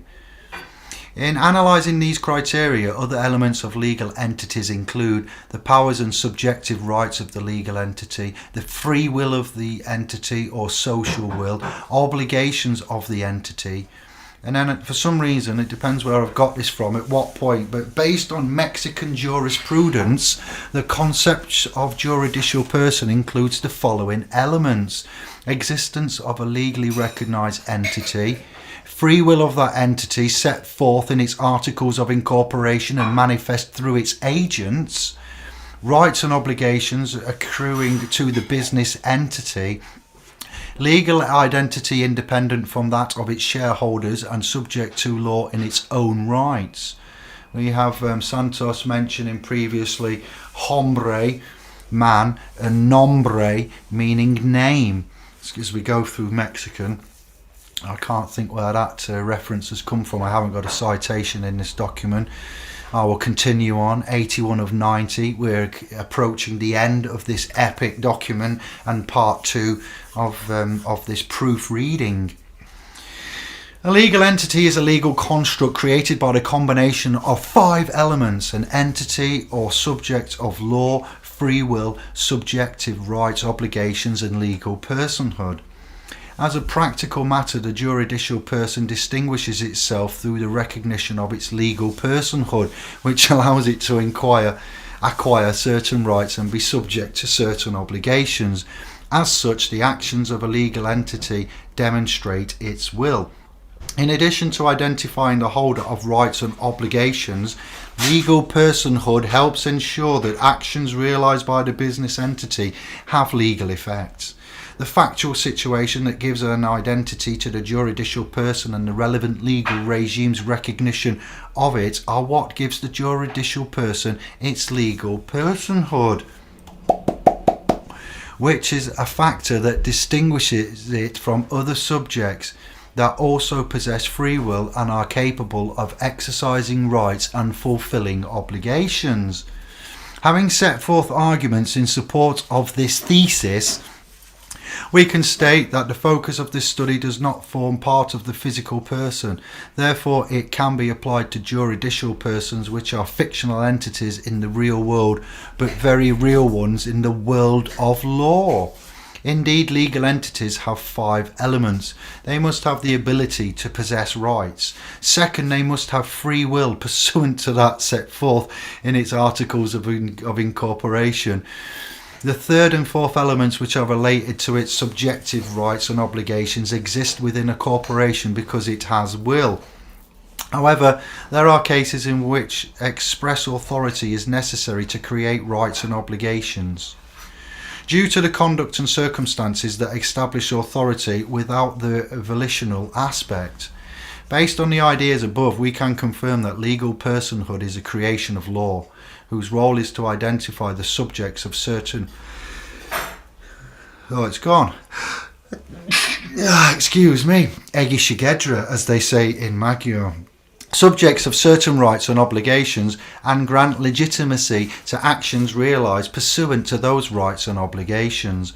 The fifth element of legal personhood, on the other hand, encompasses several elements. One of these is a factual situation identifying, and that occurs when it adopts one of the types of business associations provided for in the general law of business corporations.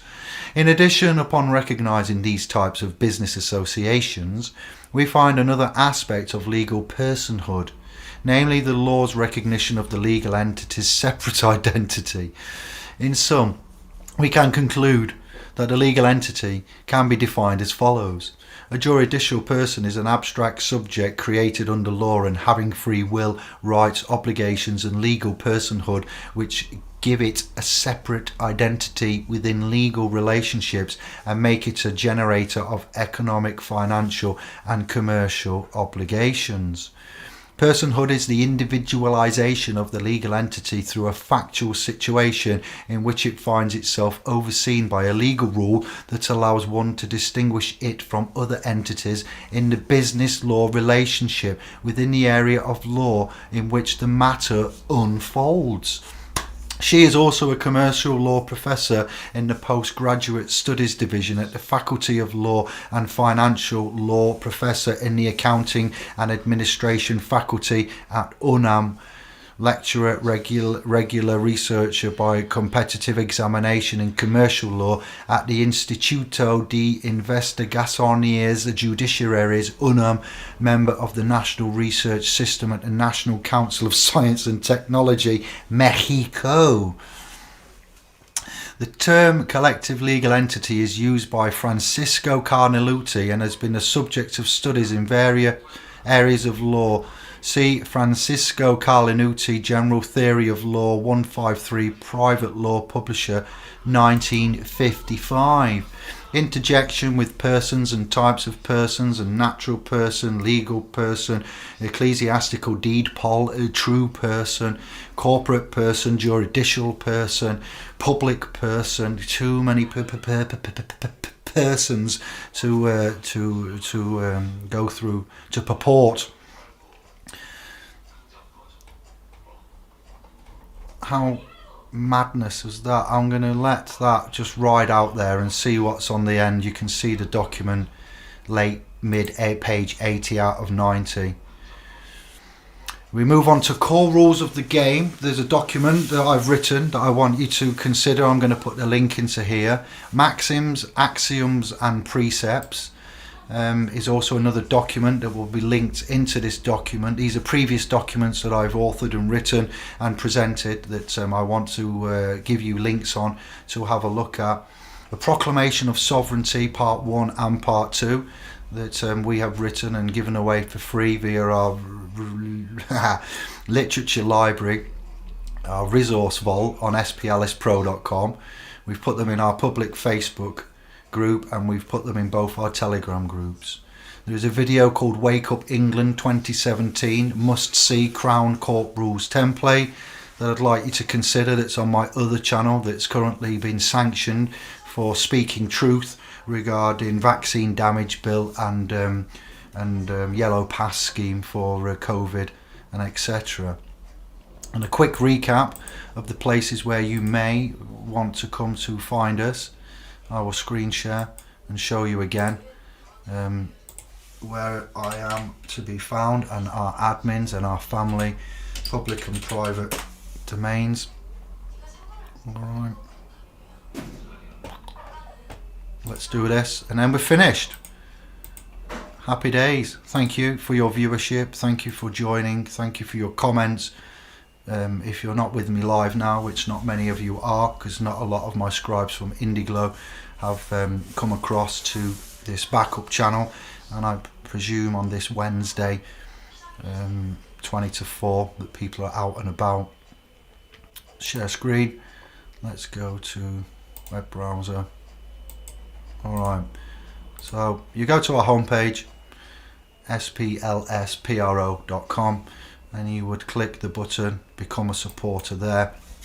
And I would very much like, if you aren't already, for you to consider joining us and becoming a supporter. and working through, go away, this, you would find on our homepage a little bit about us, a preface for who and what we are and what we do. There's a couple of videos for you to consider watching there. There's the introduction, the landing splash page, as I like to call it. And yeah, have a little watch of both of those videos. That second one has bad language from the late great George Carling. Our news stories are here. Most recent one, Chrissy Morris, council tax is unlawful, no obligation challenge. Love to Chrissy Morris and all his family. Back to the top of the page, if you click the blue F, this is what happens. It takes you to splspro.com Facebook domain, where Kevin is livings virtually Calvinius Maximus I. Alright, you may want to think about frequenting there if you don't want to initially come straight to our homepage, or you can't, you don't have the 12 credits, promises, pounds, $17 a year to give to us. If you do join and you go to our activity page, you will see both of our public and private Telegram chat links there. Okay, private Telegram group link, you click that and it will take you to the private SPLs exclusively for our website. Okay, and it will ask you to open in Telegram desktop, join group, etc. And then the public open chirp, click that, you do that, I can open in Telegram desktop, and then it will show you the public Telegram chirp there where we are. Okay, then Indi Glow, you would type Indi Glow in the YouTube search, press enter, you would look for the old bearded silver surfer king doing the fist bump, Indi Glow, and you would click on that, and then you find my primary channel and all of the videos and playlists within there, myself, Kevin, the admins of SPLS Pro.